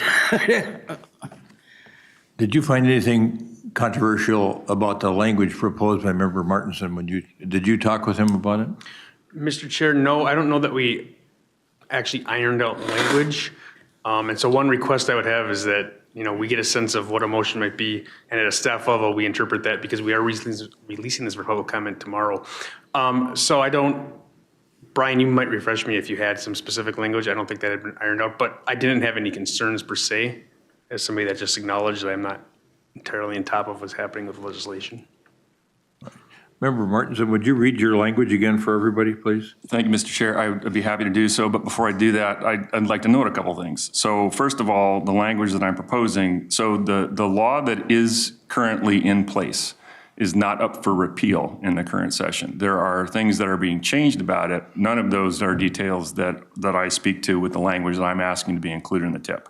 So it is the law of the land currently, and I think that would be appropriate to note in the tip, just in the same way that it's appropriate to note in the TPP that these are the priorities that our state is moving towards, that our region is moving towards. We have greenhouse gas goals that have been established by the governor and by the legislature. So I'm not asking for the inclusion of anything that's up in the air. And I think I tried to frame it in such a way that it just stated, this is what is, these are priorities for our region and our state going forward, that we have greenhouse gas emissions goals we're trying to meet. And I think that's 100% appropriate to have it's called the Transportation Improvement Plan. Having that language in there is how are we going to improve our transportation system going forward? Well, these are some of the criteria against which we're going to judge the changes to that transportation system. So the language that I was proposing was actually, I think I might have gotten from you, Joe, was noting the fact that starting on February 1st, 2025, under Minnesota statute existing 161, 178, transportation greenhouse gas emissions impact assessment will be in effect and will apply to any projects not currently included in the TIP, proposed for amendment into the 2025-2028 TIP and inclusion in future TIPs. So it's just noting the existence of that legislation and its intention, and noting that we have greenhouse gas and VMT reduction goals that we are working towards as part of our transportation improvements. Mr. Chair, he's right. I think I did write that. I like to give credit where credit's due.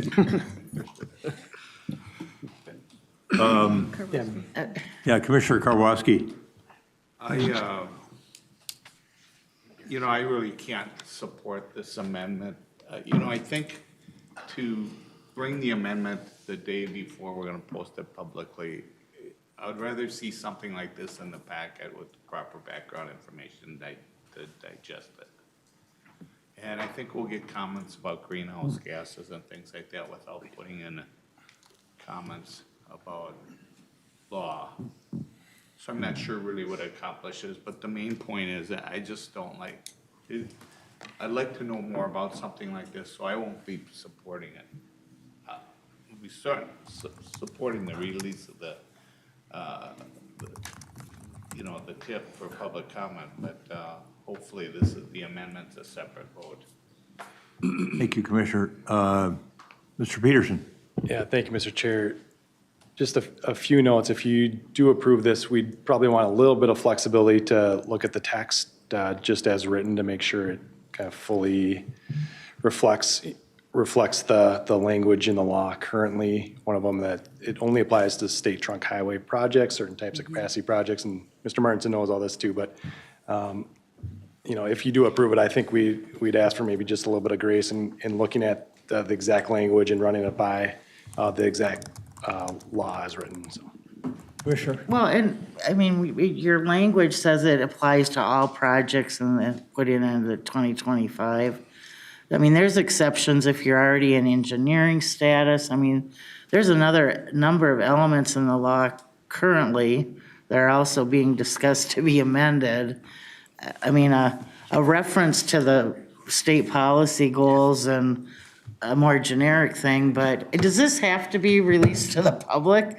Can we progress this for a month and we have language in front of us? And, I mean, it's really on the fly and it matters, and I mean, I can't support it, and being so prescriptive and not having it in writing and being a half hour behind schedule and.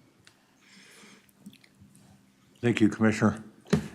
So what I hear you saying, Mr. Peterson, is that when we vote on the amendment, the proposed amendment, if the proposed amendment passes, you want that to go to the TAC before we even vote to release the TIP in its amended form, assuming we approve the TIP in its amended form for public comment.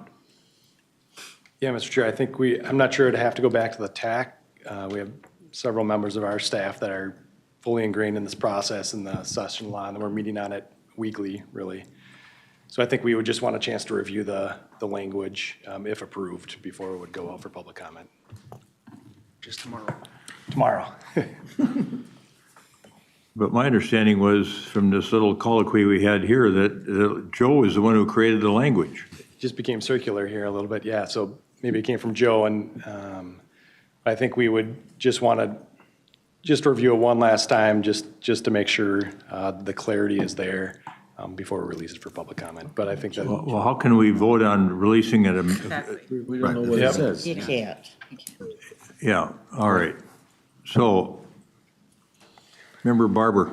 Thank you, Mr. Chair. And I just want to sort of reiterate that if we're concerned about the language and we're this close to it going out to public comment and to the end of the legislative session, I think it would make sense that something like this could be brought in as part of the public comment part of it, so it can be revisited to see whether it gets added when we actually approve the TIP. I know with the TPP, we have reference to the greenhouse gas legislation, but we've been intentionally vague because it's still changing. Like there are still things, because the group that was coming up with sort of the process and how to look at it is still in process. So we wanted to make sure that we didn't just find something too tightly there that was going to be led somewhere else down the road. And I think that's similar to the discussion we're having here. It wasn't to ignore it, it was just we couldn't prescribe something when we didn't have all the facts at the end of the day. And when we're talking such tight timelines, I think it makes a lot of sense. If they're not completely sure about the language yet that goes in, it doesn't mean it doesn't get added. It just means that it comes in as a public comment and we revisit it later. Thank you, Member Barber. Member Martinson, I see you looking at your computer, I'm thinking that you're thinking about alternative language that might be more general in scope that speaks to greenhouse gas reduction efforts by the state, that we'd want the TIP to be consistent with whatever the state is doing from a greenhouse gas reduction standpoint. Well, thank you, Mr. Chair. I'm actually looking at the section of the TIP that I was proposing to put the language into to see what the current form of the statements are that are included in that section. And so this is under Section 2, Regional Plan and Priorities. And what's currently discussed there is conformity to the Clean Air Act requirements and Thrive MSP 2040. So I didn't realize that we were that close to having to release this to the public when I made this. I did propose this to staff behind the scenes to try to expedite this to the extent possible, but knowing it would be an action item today. So given the concerns that I hear around the table, I kind of doubt we're going to have the votes to pass my amendment. So I will withdraw my amendment with the understanding that it will come back. It will come back to this body, and I will commit to working further with staff on crafting language that would be appropriate at the right kind of level of vagueness, since we've discussed vagueness and intent earlier in the meeting today. So I formally withdraw my amendment. Member Lindeke, you comfortable with that? All right. I don't think we can, with Robert's rules, I think it has to be voted on. Oh, because there's a second? Bill. I'll never do it again. I wish you'd been a little more vague. In that second. All right. All right. So we're going to vote on this proposed amendment. All those in favor of adoption of the proposed amendment from Member Martinson signify by saying aye. Aye. All those opposed? No. The nays have it. The motion to amend fails, and now we're back to the main motion, which is 2024-26, which is the request by staff to release they have the tab release the draft 2025-2028 Transportation Improvement Program for public comment. Is there a motion on that? It was already moved. Do we have a motion, a second on that one already? Okay. All right. My memory's getting as bad as Barbeau's. All those, any further discussion on the main motion? All those in favor of adopting of 2024-26 in its recommended form, say aye. Aye. Opposed? Carried. All right, good. We'll have this conversation again. I think it's one that everybody's got a keen interest in. Okay, so Commissioner Holberg mentioned earlier, we're going to jump over to information now. We've had one meeting of this policymaker working group, which really is the next phase of the upcoming regional solicitation. As you might well guess, in that first meeting, we had a refresher course on the history of the regional solicitation and the current process that we're using, an overview of the regional solicitation evaluation process itself, discussion of evaluation goals, an update on peer review, and listening sessions that are being conducted as part of the evaluation and future project planning. Some of the questions that came up to ask peer agencies around the country in upcoming peer interviews were, according to the notes here, in my recollection as well, how are other MPOs around the country spending greenhouse gas reduction money? How are they allocating carbon greenhouse gas reduction funds? Same question, really, in a different form. How are other regions addressing emerging themes such as resiliency? How are other regions balancing suburban, urban, and rural requirements or needs, and specifically where rural and urban areas are very close in proximity? What are some of the other agencies' guiding principles, their regional vision, their regional solicitation process? How do they interact with each other? And then with respect to our own region, are there going to be changes in the regional solicitation evaluation goals? And whether there are or there aren't, we need to be thinking about coordinating our regional solicitation evaluation goals with the updated TPP and also with the 2050 Regional Development Guide that the council is putting together. So other suggestions and questions to consider during the evaluation included the solicitation should express a clear intent on where to spend money and why it's important to fund the particular projects. The overall regional benefit issue always is seeming to be there. The solicitation should clearly explain why certain data points are critical for application performance. Some categories have very high scoring criteria. Why do they matter so much? And make sure all the metrics are valuable and help achieve goals. We've had conversations around that as well. And then I think, frankly, this conversation around the future of transportation is one that it keeps sticking in my mind is, I feel like we need the time to have a conversation here with all these bright minds we've got on the tab. What do we see as the future of transportation? And what are some of the things that we should be thinking about as a tab to push ourselves? You know, when you think about transportation infrastructure, and we think about more effectively and efficiently moving people and goods, and as we look around the world, we see other places that are doing it better. There's new technologies coming. We haven't really had a chance to even discuss, much less embrace some of those. And it just seems like we've got a great group to have some of those conversations. And I'm thinking of the conversation we had around study money versus projects, you know, with the small H Hyperloop, looking at this magnetic levitation system that could move people and goods between here and Rochester in 15 minutes. Are these some of the things that we want to be thinking about, or creating new categories for study monies like the federal government might do? So those are some of the things that came up in that first meeting, and we'll be continuing that process and keeping you informed. One issue we may have a membership replacement that we want to deal with, and more on that later with our own group. So That's kind of it from a policymaker work group standpoint, from an update for all of you. And then I'm going to turn to Member Johnson to give us an update on the active transportation work group. Member Johnson. Thank you, Chair Hovland. So we have met 4 times now for the Active Transportation Work Group. Our last meeting was on April 25th. We've set up a good cadence where we meet several weeks before TAB, so there's time for us to receive information back from TAB, and then also bring things to TAB for the next month. Really, that's because of the interest of time. We have a lot of items to get through, which I'll cover really quickly because we're behind schedule here. But we do need to make sure we bring back our recommendations in a timely manner to TAB so that they can be talked through with staff, going through TAB, come back to TAB each month. So really the main thing we talked about in the meeting to begin with was the feedback that TAB gave to us about the regional solicitation. $15 million of the active transportation money was recommended to be spent in the regional solicitation. What we heard from TAB was that sounds like a good plan. There was a question about the geographic balance and how that matched up with geographic equity, which is actually in the language of the law. So we had a good conversation about what that actually means.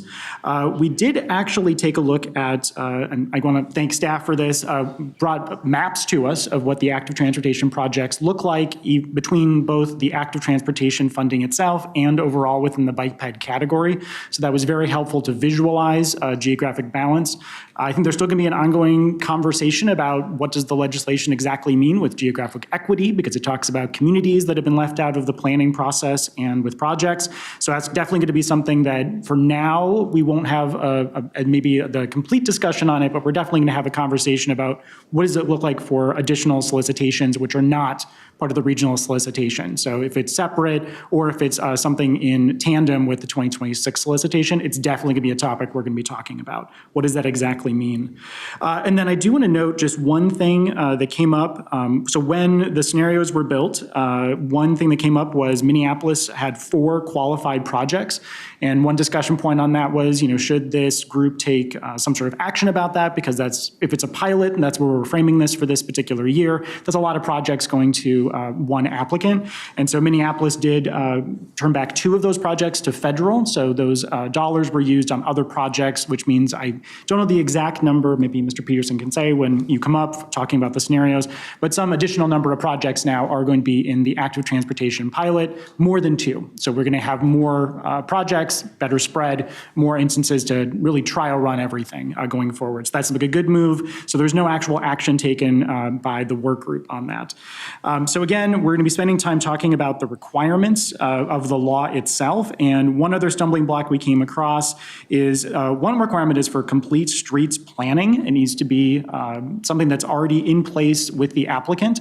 So one concern that came up was some applicants don't have streets. So how would they have a complete streets program? So we're going to be spending time talking about some of those exceptions that maybe, do they partner with a city or county that does have one, some of those pieces.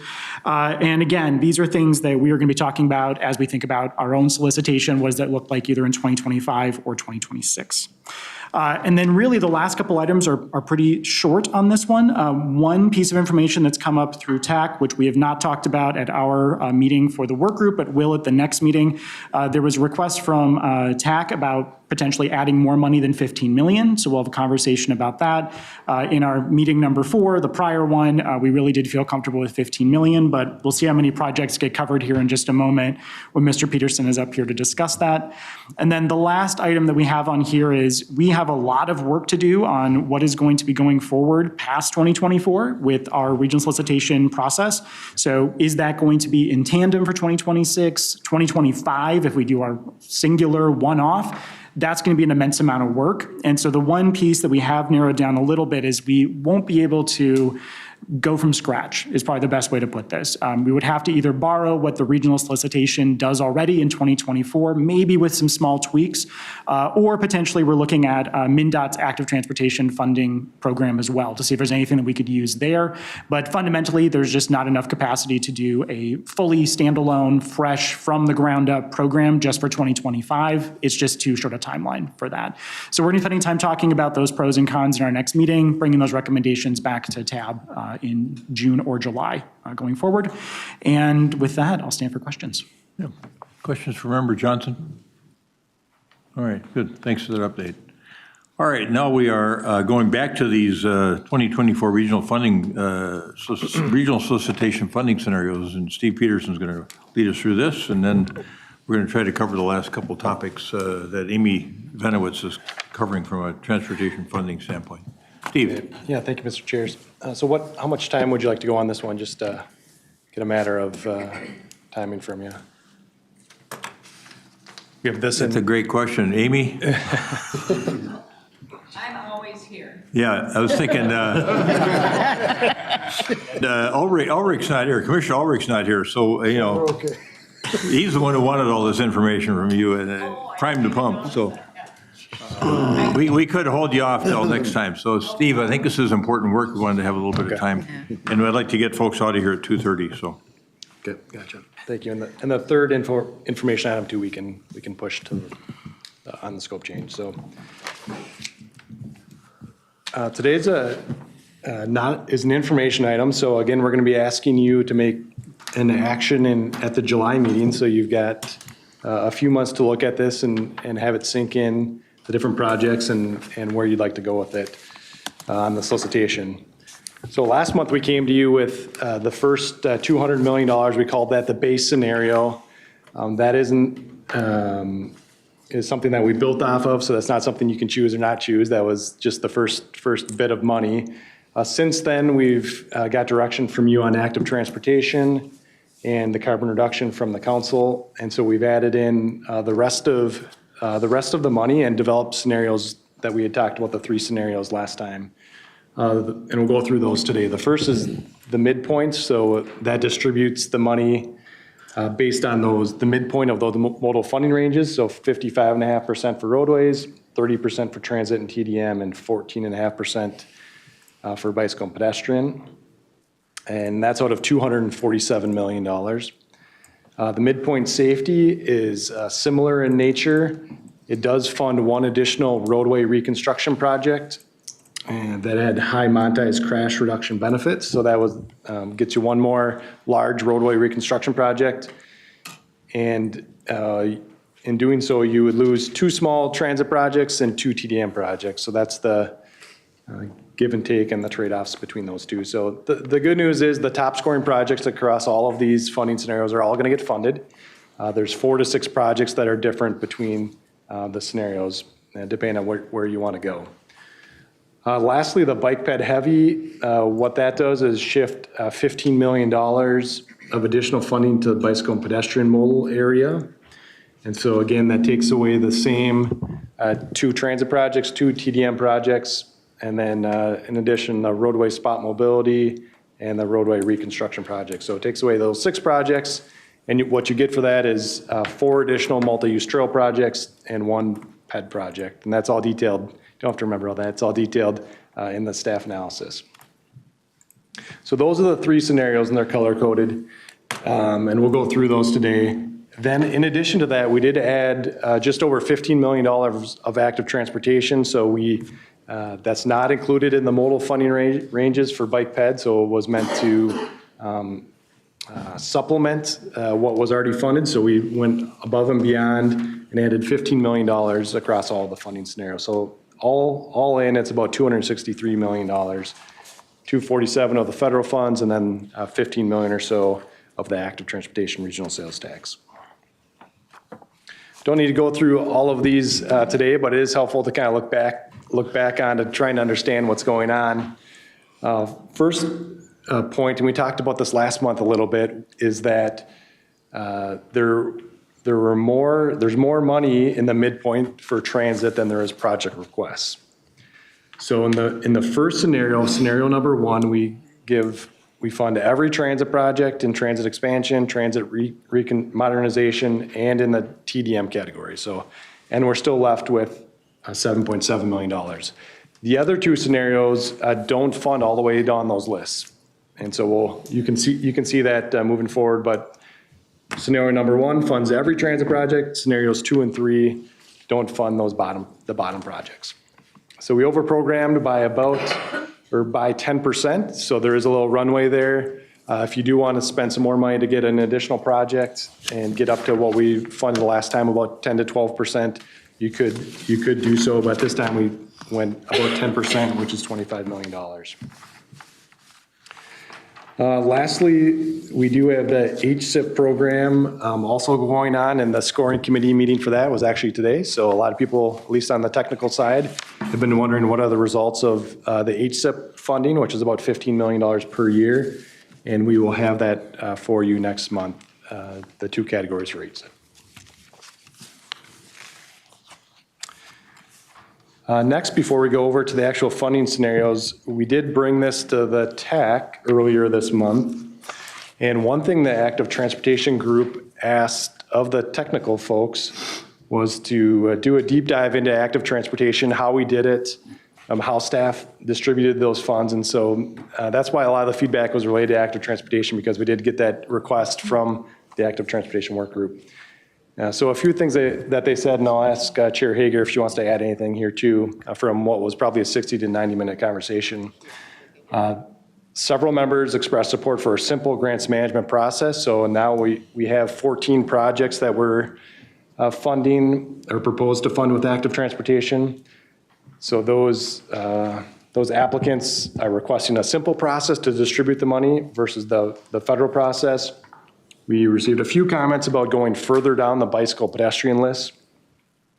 That could be either done with more active transportation dollars, which is going to be brought to the group, Active Transportation Work Group, for consideration in the near future, or you could overprogram by a little bit, or you could do a little bit of both. But we did receive a few comments about funding more in bike ped, or you can kind of change the way we've set up the scenarios. And then lastly, we got strong support from the technical members about a simple application moving forward. So not the decision point here in July, but moving forward with active transportation. Members from the technical committee wanted a simple application and thought that this would do a few things. One, it would open it up to more applicants, especially cities that maybe are intimidated by going through the federal process or the regional solicitation process, and could potentially help with geographic balance and spreading those sales tax dollars around the region. So I'm going to turn to TAC Chair Hager and see if she wants to add anything. Thanks, Steve. Thank you, Mr. Chair, members. I think what I would do is clarify, maybe when TAC was asking for, more active transportation funding or getting more bike ped projects funded, what they were looking at is, in particular, the bike ped heavy scenario on the spreadsheet only gains you a few more multi-use trail projects. It looks the same in pedestrian facilities. It looks the same in safe routes to school. But if you look at some of the other categories, you're going down the list in spot mobility. You're going down the list in some of the other roadway categories. And so are those contributing to a bike ped heavy scenario, or should we have been focusing going down the list further, especially multi-use trails, and kind of reflecting back on the conversation that you all had when we look at how those scores look going down the list, and it being a very gentle curve in multi-use trails and being a little bit more of a sharp cliff in some of the other categories. So I just wanted to kind of clarify when we talk about the active transportation funding and the pilot and what TAC's position, or it wasn't even a position because it wasn't a vote, but some of the commentary and the discussion that we had, that's what we were looking at. Thank you, Chair Hager. Good. Thank you. And now we're going to move over to the actual scenarios.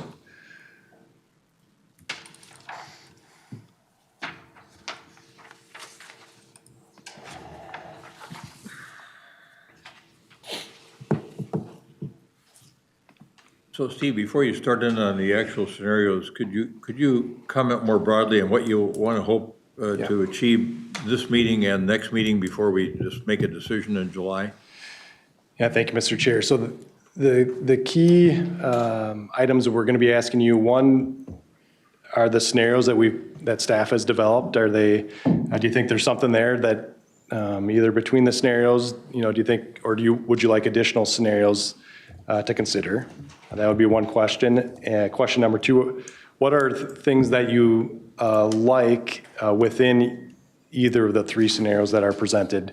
Because as I said, we do have a little bit more money that we could put in, so you can, with only 4 to 6 projects that are different between the scenarios, if you like this portion of the way we did the roadways, this portion of the transit, this one for bike ped, then we can start thinking about, is there a way we can get some of the benefits and positives of a couple of different scenarios? So I think general feedback and general understanding of what's going on here is what we're seeking today. That do people understand kind of how we laid out the money, where the money's going, and make sure questions are answered. No, right now, actually, after. Steve, hold off one more moment, Commissioner. Yeah, I just want to make some of the comments after the initial summary that you did. First of all, I appreciate all the great work that you're putting into all of this and then working with all of us together to try to come up with something that's really fair and balanced. I just have some observations that I wanted to share. I've been going over this with Hennepin County staff, and there's concern about the scenarios and the midpoint safety and the bike ped heavy. They don't provide a significant deviation across each of the applications, citing the four categories experienced no deviations. Example, number of the applications are funded regardless of the funding scenario selected. So that's one observation.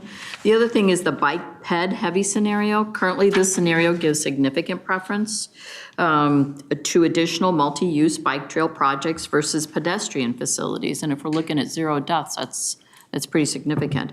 And the safe routes to school piece, which is a big piece we keep working on, right? So we're just recommending maybe revisiting this as the bike ped heavy should provide more balance between the modes. So that's a comment. Thank you, Commissioner.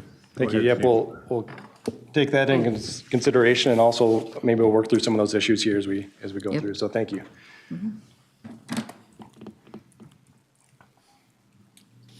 Okay, we're just going to spend five or 10 minutes going through the scenarios, make sure people understand them. So again, the first column, base funding, is not a scenario. That was what we brought to you last month, but just so you can see kind of how we're building out the options here and the $263 million. Every project that is color coded would be funded by tab. And so and you'll see a number for how much their funding request was and how much they're funded in each case is whatever the full request was. So the three scenarios are 3 columns. You can see that midpoint safety is number 2, and 3 is bike ped heavy. And there are a few other annotations showing the safety high score, safety pedestrian high score, and if it's an equity bonus project. So those are in the applicant column. You'll see that, and you'll maybe wonder why is there a hashtag here or a star here. Elaine, you want to add something too? I wanted to add, when you're talking about the bike ped heavy, what that means is it's up to the top of the modal range. Yep. So you could only add a few more projects to get to that top, so this. Yep, good point. And the top of that range is 20%. So we took 20% of $247 million, and that's how we came up with the bicycle pedestrian heavy, plus added the $15 million from active transportation. So first into the roadway categories, you can see traffic management technologies, and then all the scenarios we're showing that both of those projects, both high scoring projects are funded. Spot mobility and safety, again, these are smaller projects, particularly roundabout projects. And as I scroll down, there is some deviation here. And particularly the midpoint and midpoint safety are funding one more project down on that list to get to number 9 instead of number 8. So that's one difference that I'll point out.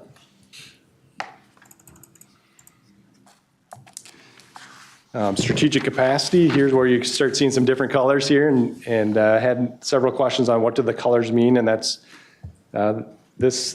the orange in this case is the protect funding. So again, that's resiliency funding. And so we asked all the applicants for eligible project costs that would meet resiliency. Again, that's stormwater management, erosion control, those types of project elements. And the Highway 13 project submitted by the city of Burnsville had far and above the number of eligible costs compared to anyone else. So it had the most eligible costs. Also being along the Minnesota River had a very good response. So we put, across all the scenarios, we put the protect money there, and thought that was a good decision to put it there. Now, as we go down to roadway reconstruction, again, we have more projects funded here because there are more projects submitted. So that was one of the ways we looked at how far to go down these lists. And so in number 9, you'll see a green color. It's a Hennepin County project, and it's on Cedar Avenue, and that is carbon reduction funding. So the green is carbon reduction funding. One of the new funding sources is $15 million. And what we did was we have projects in both roadways, transit, and bike ped to use that carbon reduction money that we talked about last month with Chair Barber. And one question here, Mr. Chair. In the corner. Go ahead, member. Steve, just on Fahey, number- go ahead. Thank you, Mr. Chair. Steve, on number 10, the Carver project, Highway 5 and 41, it's our understanding that MnDOT has already killed that project. And so can we continue to ask for the funding? You got incoming.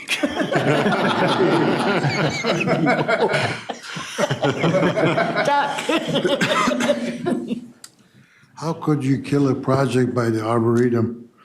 Beautiful Arboretum. You know, it's a regional project. Where do those rumors start? That's just. We're fully supportive of that project. Thank you. Carver County's been a great partner with us to help us deliver that, so. So we would still accept it. It's the 10 million, but if we have to do a scope change later, is that doable? Yes, Mr. Chair and members, you're saying that if the design as proposed changes, that might trigger the scope change like you saw with Metro with the mobility project, mobility hubs today. Correct, yep. So the roadway reconstruction, there's a few different we go down the list, I guess, in each case, a little bit further down with the number 2, the safety one going further down, that catches a Hennepin County project on Cedar Avenue. And the reason we used that money in the safety theme was because that project had a high crash reduction benefit in looking at the numbers. That was the base funding. That would be that was number 11 on that roadway reconstruction list. Yep. Lastly on roadways is bridges. And you may remember there was a target of $10 million for bridges. And in this case, that puts us in between funding 1 or 2 projects. We've, in the draft scenarios here, shown funding the top 2 projects. And so that amounts to just about $12 million in total. So again, the target was $10 million. We funded it 2 projects at $12 million at this point.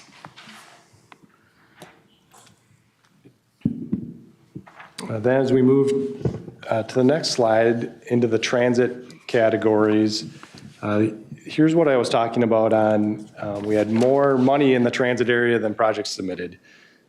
So for the midpoint scenario, we fund all of the projects, and you can see that shown in number 1. Midpoints showing all 5 transit expansion projects, all 4 transit modernization projects. But that's not true in the other 2 scenarios. Green shows up again here too, and again, that was carbon reduction. That would go to an MVTA project, which is number 3 in transit modernization. As we scroll down here, the other big transit investment is the arterial BRT, so that's the H line that was submitted by Metro Transit. The maximum there, again, was up to $25 million for a project, and so that is being shown under arterial bus rapid transit. The last little part for transit and TDM is the TDM funding. Again, some of that money is going to be set aside for future. So we've got a TMO set aside for the amount of $5 million, and then we've set aside $1.2 million to be selected 2 years from now. And then lastly, travel demand management. Again, you already set this money aside back in 2022. And now you're using that $1.2 million on projects, and we were able to get all 5 projects in the midpoint, and then 3 of the 5 projects in the other 2 scenarios. Maybe, Mr. Chair, as you're fumbling through your papers, maybe we'll pause here and see if people have questions, if others need a break here. No? Commissioner? Thank you, Mr. Chair. Steve, good presentation. If I heard going to give a copy, but I took a pause when you said, what are you looking for when the chair is here? You're looking for some direction, some opinion on, okay. Yes, yeah, Mr. Chair. Mine is, at least from Washington County perspective, the midpoint safety is, and then because it adds a lot of additional safety points over last year. And then scenarios 1 and 2. And, you know, we're not addressing, the problem I'm bring up is within 1 and 2, out of our county, and I don't know about your counties, but we only had 1 city apply. We have about 40 cities. It's too expensive to apply the time. So scenario 1 and 2 does include one of our cities. It's the only application. So when I'm looking at this, it's hard not to try to provide some geographical balance. And I think an action item is to look at the application process. That's a different topic, but. Okay, thank you. Yeah, good feedback there. So if I were to summarize that, it was a preference for scenarios 1 and 2, a general preference. And we're Midpoint safety and then. okay, gotcha. Mr. Chair? Sure. So on the one scenario where you take away the one transit project, it's an MVTA project to run a circulator between Dakota County Technical College and the Apple Valley Service Station on Cedar. And Dakota County funded a pilot in like 2020, I think. Okay. And we actually had to pull it early because there was like virtually no ridership. The subsidy per rider was either $68 or $88 each way. And so when I get called, Elaine, when I saw this on the list, to say,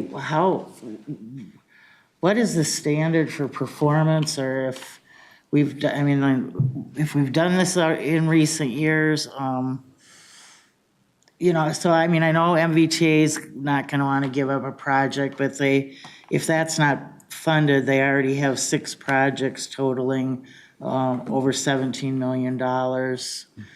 This would be the 7th project. And so do we have, in that situation where it's just been tried in recent years and didn't work, is there a way to plug that into the decision-making process, or? Chair, I could. Yep. I did reach out to MBTA to ask, for the project sponsor who submitted it, and she did send me some more information, which we can provide. So the project is different than what was done before. So there is an existing route out there, and they will be extending that route plus adding stops. So that's why it's a full expansion. So it's extending beyond an existing route. And they are currently, I'm just going off memory, also have their Connect service is providing dial-a-ride to the Dakota County. So they had ridership there that's been increasing. But I can, yeah, she did, I mean, yeah, so they do have some more information on that, so I can share that. I guess from a Dakota County perspective, you know, at the risk of ticking off MVTA that provides service in a portion of the county, we have both Metro Transit, MVTA, and outside the transit taxing district in our county, so we have kind of a mixed bag. The fact that you would add the project, the County Road 46 project would get funded.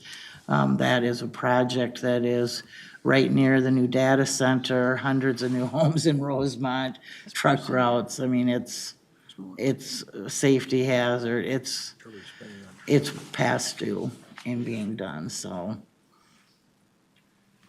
And if it, Yes. I thank you. I appreciate Elaine's comments and for reaching out to MBTA staff. And we need to distinguish between what was attempted before that the county funded and this broader project. And if we need more information on that to explain it, we'll try to get that. Yes, they did send me, it was like a 2-page summary of all the changes of this project, the elements of this project, so. well, and Mr. Chair, I mean, I appreciate that, but when I look at the amount of projects already funded for MVTA. You know, I'm just saying the trade-off for Dakota County, getting funding for the road that had the worst safety of all the applications in the bunch, as a trade-off, Dakota County would support that. Okay, thanks, Commissioner. One of the things I've been thinking about is on this transit category. We've been getting reports from Suburban Transit and from Deb on Metro Transit operations. And I think we're all trying to figure out what's the future of transit in a post-COVID world. And we know that ABRT is the best performer in this post-COVID world. But it's been kind of begging the question for me of, if we're just doing what we've always done here without thinking about the future of transit in a post-COVID world, are we allocating money the right way? Or should we be having a better data backgrounding and understanding of what's going on with transit and what the transit experts are thinking is going to happen with transit before we decide, or as part of the process of evaluating how to spend the money we have on transit? Mayor. You know, I've been looking at this and thinking about this, and I'm just wondering if some of our transit, we're thinking the wrong way. We've worked so hard on transit in the inner rings, and yet the suburbs are growing like crazy. So all of a sudden, if they came out of the inner rings and going outside, where they've been used to transit and going outside and there's nothing there, maybe we should be looking at trying to create some more bus service to the outer suburbs so that people that have grown used to that have that ability. Right now, that's not, in many places, it's not available. And maybe we're just looking at it wrong. Maybe we need to look at it reverse it. Put more transit to the outside to bring it in, because there is a lot of availability, and I know that will make some people happy, but there's way more transit availability inside than there is on the outer suburbs. I don't know. Yeah, just I mean, and we also hear about, cars are getting more and more expensive. It's difficult for people to move around, and so, and maybe this is a conversation in our next policy maker group, but. It's the performance standard thing. We don't know, I mean, you say you want more buses in the suburbs. I have never seen a fixed route MVTA bus in Dakota County with more than 3 people on it in years. And the red line bus passed over Cedar Avenue on my way up here today, completely empty. I mean, where are the documents that say what's the average number of people on a bus per hour in these different routes? We have routes that are packed, need more room, and then in what I see is a whole lot of empty buses. I think the Connect service is, and so, I mean, I look at these pilots, the zoo, a friend of mine used to ride the route that stopped at the zoo. She said she hated that bus because it took so much time to get off, go to zoo, and get back. And not one person ever got on or off at the zoo on this route. And so, we can fund these pilots, but do we let $5 million run? Or do we say a year into the pilot, if it's not performing? No. I mean, we know 2 years, 3 years, a road's gonna work. We know people will be there, but when we fund some of these, I don't know. But I just feels like there's never a performance standard. And at one point, the Red Line had a higher per passenger subsidy than the North Star did. And it was 7 miles long. And what is North Star, 46 miles or something? And that wasn't per passenger mile, it was per passenger. So. Okay, thanks. Commissioner Jepson and then Member Marino. Yeah, thank you, Mr. Chair. I think you opened up a bit of can of worms right now. So I hope you don't have anywhere to go for the next few hours. No, I sincerely appreciate you bringing this up because I think things need to be reworked. And to go to the mayor's comments and to go to the commissioner's comments, yes, we need to rethink of what we how we define transportation, how we define transit, how we define bike ped. There's a really great article in I felt in the Star Tribune on Monday regarding bike and trails, because this is National Bike Awareness Week, I think is the name. And the suburbs have some phenomenal bike trails, but they're for recreation, they're not for transportation. And so realigning our ranking systems and our thinking about what bike trails, roadways, sidewalks for transportation, not recreation, I think is key to rewiring our thinking. And regarding Commissioner Holberg's point, I just wanted to take a shout out to Member Barber and Charles, so for giving me very specific information on ridership, on miles of or stops and locations for transit in the outer ring. Because when you actually look at the data, actually look at the percentage of opportunities for transit in the suburbs in the 5 collar counties, it pales in comparison to what's existing in the metro. And so we can't, it is impossible to make headway on transit in the suburbs if the infrastructure doesn't exist. That's why I really supported Member Martinson's comments during the Active Transportation Committee meeting about using dollars for planning and design and pilot programs and things like that. So when we have the data based on stops and usage and things like that, where does it make the most sense based on that data, which thank you, Charles, for providing that to me so we could make very good decisions on how we are redefining transportation. Thank you, Mr. Chair. Thank you, Commissioner. Member Marino. Thank you, Mr. Chair. I just kind of wanted to address a little bit on with bus rapid transit having growth, but local routes not having in the same level. I looked at the ridership numbers that was presented on Monday's Transportation Committee, and so local bus that is not bus rapid transit is still having 11% year-over-year growth so far. And so that is still, like, you look at many things, if you're seeing 11% growth, that's significant amounts right there. To respond to the point about there not being a lot of buses in the suburbs, there is Network Now happening currently, which is used to kind of decide what is going to be the future of service. And so I would encourage people who have concerns about transit, like transit allocation in the suburbs, to engage with that process and see what can be done over there. And one other point, I don't have the exact numbers, but I remember I looked at this previously, and while suburban transit is lower, it has kept about the same percentage of pre-COVID ridership on their local routes as the overall local routes in the city. Now, you're starting from a smaller amount, so you keep the same percentage, but you're still seeing that people are still loyal. People are still remaining and wanting to use a service, even with a lot of service cuts there. So I know we're kind of going off the rails, but I do appreciate the time for the comment. Yeah. Member Barber and then Mayor Winchell. Thank you, Mr. Chair, and thank you, Member Marino, for pointing out a couple of things that I had on my list. There is still increasing ridership on many modes in transit. We do have to look at it differently. We do have a study ongoing for assessing post-COVID travel behavior and how transit is used.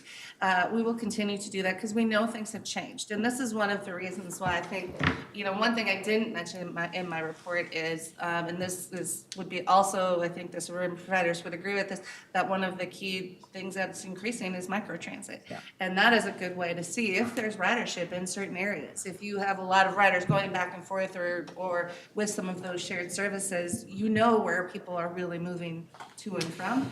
And that is definitely something we're seeing within our service as well. And while the ABRT system definitely does a really good job, the heart of our system is local routes. Period. There are people who need to ride transit, don't have another option, and really are riding throughout the day. The biggest changes that we're seeing in transit ridership isn't not using transit, it's when people are using transit. You don't have a morning peak and a PM peak. You have things moving at different times of day. Usually later morning, you'll see a little more of a peak. We're also seeing much higher ridership on weekends than we ever have seen historically. So people who are building it into their day differently, which is why things like the ABRT system and microtransit that are a little more adaptable or on a high frequency, and even our LRT, high frequency, you know when it's coming, as people are building those steps into it. So I think we want to continue to look at how we invest into the transit system, but also continue to keep an eye, especially as we look at the next regional solicitation. I'm hopeful that we'll have a number of our answers known of, you know, are some of the things we see with the changes in the transit system permanent, or are they still, you know, people responding to kind of their post-COVID timing? I think we'll know more, and that should inform some of that, but I think that not directing some of the funds for transit in this cycle would be unfortunate because we're in a rebound phase. And I think all providers would agree with that, and rebound is important, and we're really not going to know what some of it means until we get these investments up and running. Yeah, thank you. Mayor Winchell and then Commissioner Karwoski, then back to Commissioner Jepson. Thank you, Mr. Chair. I just wanted to clarify, you know, after Member Holbrook's comment, I guess I'm saying bus service, not necessarily bus service to Minneapolis. The Southwest Prime is used, that's really used a lot and stuff like that. So just the ability to have service to move around. I mean, I think our goal right now is more about changing how we think in our driving habits. I've never grown up with a bus. It's just not in my thinking pattern. But I'm getting old and they're gonna farm me out pretty soon.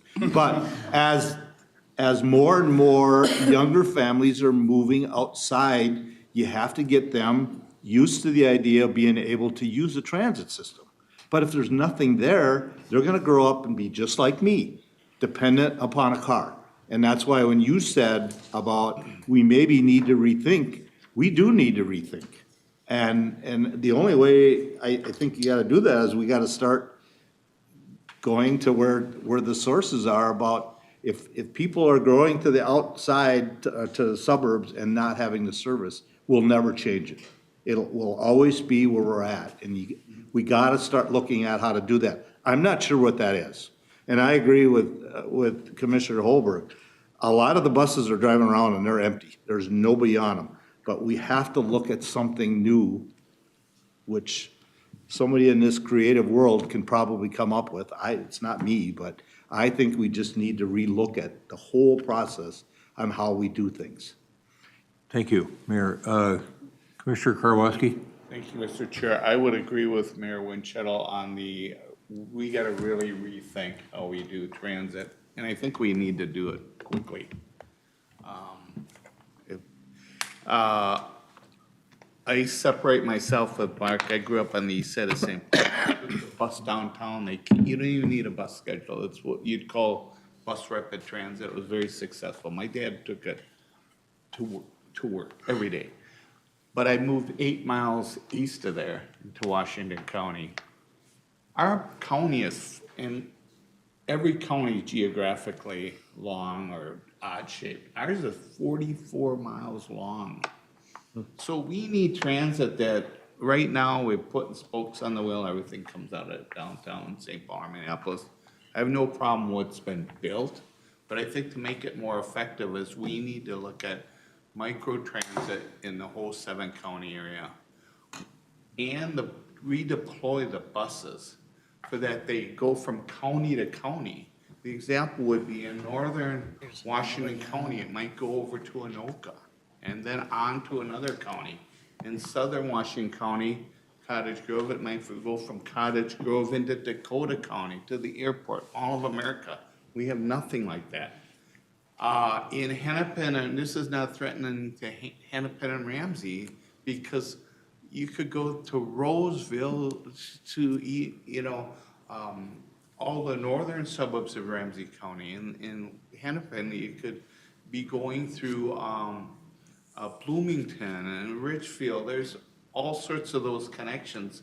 We just can't deploy everything that has to go into the core cities. And we have to be innovative with the appropriate kind of small bus. Not everything's gotta be a bus. So whatever we define microtransit, redeploy the bus lines to be more effective, and it would take time. So that's my 2 cents. Yeah, thanks, Commissioner. Back, Commissioner? Yeah, thank you, Mr. Mayor, Mr. Chair and Mayor. So I think one of the first things we need to do is really, words matter. right? Words are very important. And I think when we use the term regional, certain individuals use it very,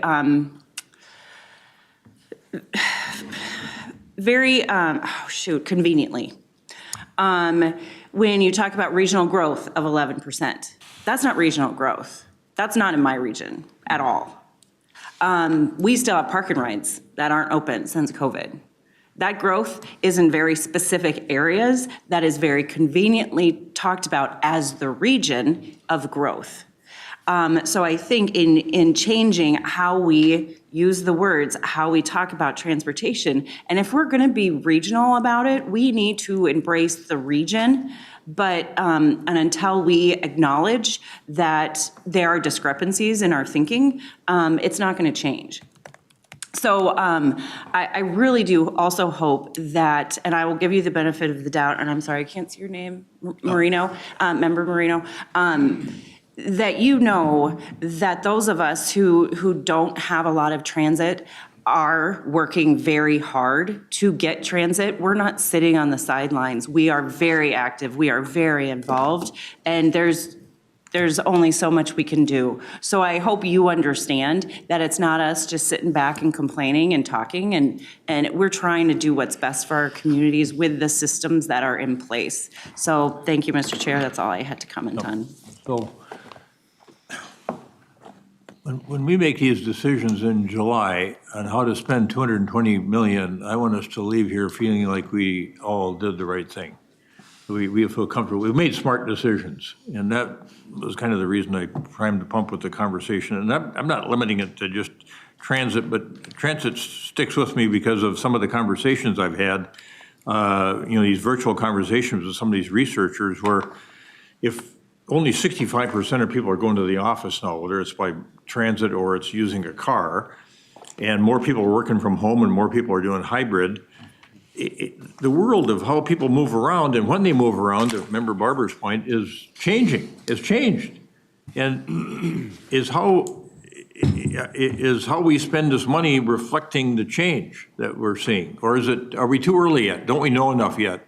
And that's something that all of us that are working on this next solicitation, and the ideas around that should be pouring ourselves into, and we just rely on the same methodology here, and we do what we've normally done and make some choices on some good options. I mean, for the most part, some of the things are pretty straightforward, but there are these changing times and changing elements of how people move around, and goods get moved around that should be impacting our thinking some way, somehow.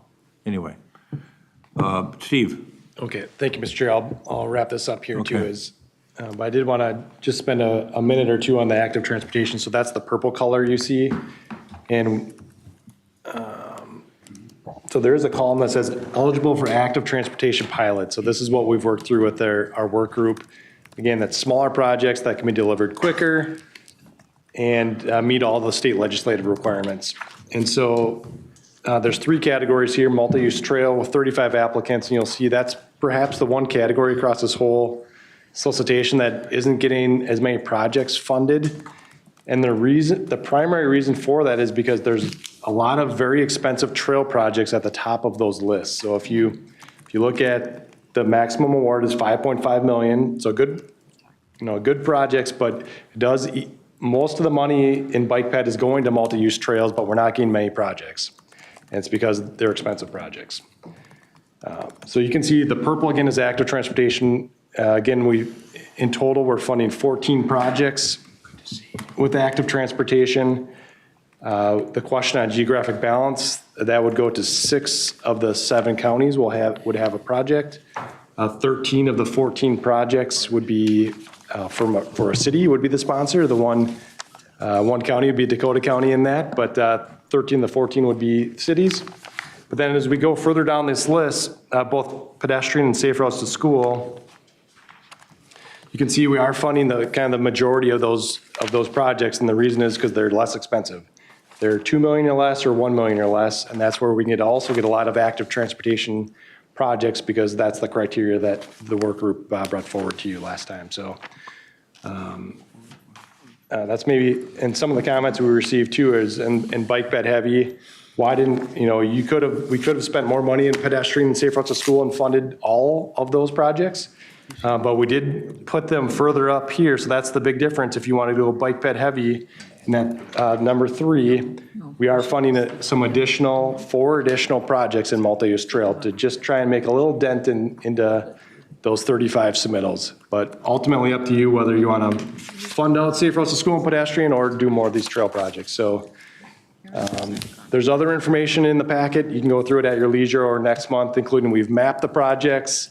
We've done geographic balance analysis to see over time who's getting how much money compared to population and employment and other factors. So a lot of good information in there, and we don't have to go through it all today, but this is really the first of several meetings. So sometimes it takes some time. We've got some comments from a few of the counties today, but probably not anything to move this way or that way on. But we'll continue the conversation is what I'm hearing here. Okay. I want to thank all of you for sticking around. Yeah. Member Chowdhury. Chair, just a point of clarification. This is my first regional solicitation, and so this is a lot to absorb. Wanted to understand where are other opportunities to give feedback after today's presentation, and how should members submit that? How can they get feedback or give feedback? Give feedback. Yeah, to Steve, to staff, to Elaine. Just directly, Yeah. will there be opportunities to give comments at the next tab meeting? So at the June tab meeting, it'll also be more discussion information, and in July will be the decision. Okay, wonderful, thank you. Okay, thanks. Okay, and the last 2 items we're going to hold. Thankfully, everybody. Thanks for your attendance. Anybody have anything to go to the order? Member DeGan? I don't know if anyone noticed, but Mr. Peterson is now a celebrity. He was profiled and spoke on bicycle trails in Roseville on KSTP last night. And I understand he has Mike McCartney for his agent. Those who don't know, that's Kirk Cousins' agent. So 180 million is coming your way. Another bar hit a bridge in Texas and dropped. Use that word, when you use that word profile, that was getting nervous. Is there still a meeting on June? Still meeting in June? Yeah. Okay, gotcha. All right, we stand adjourned. Because Juneteenth. Yeah.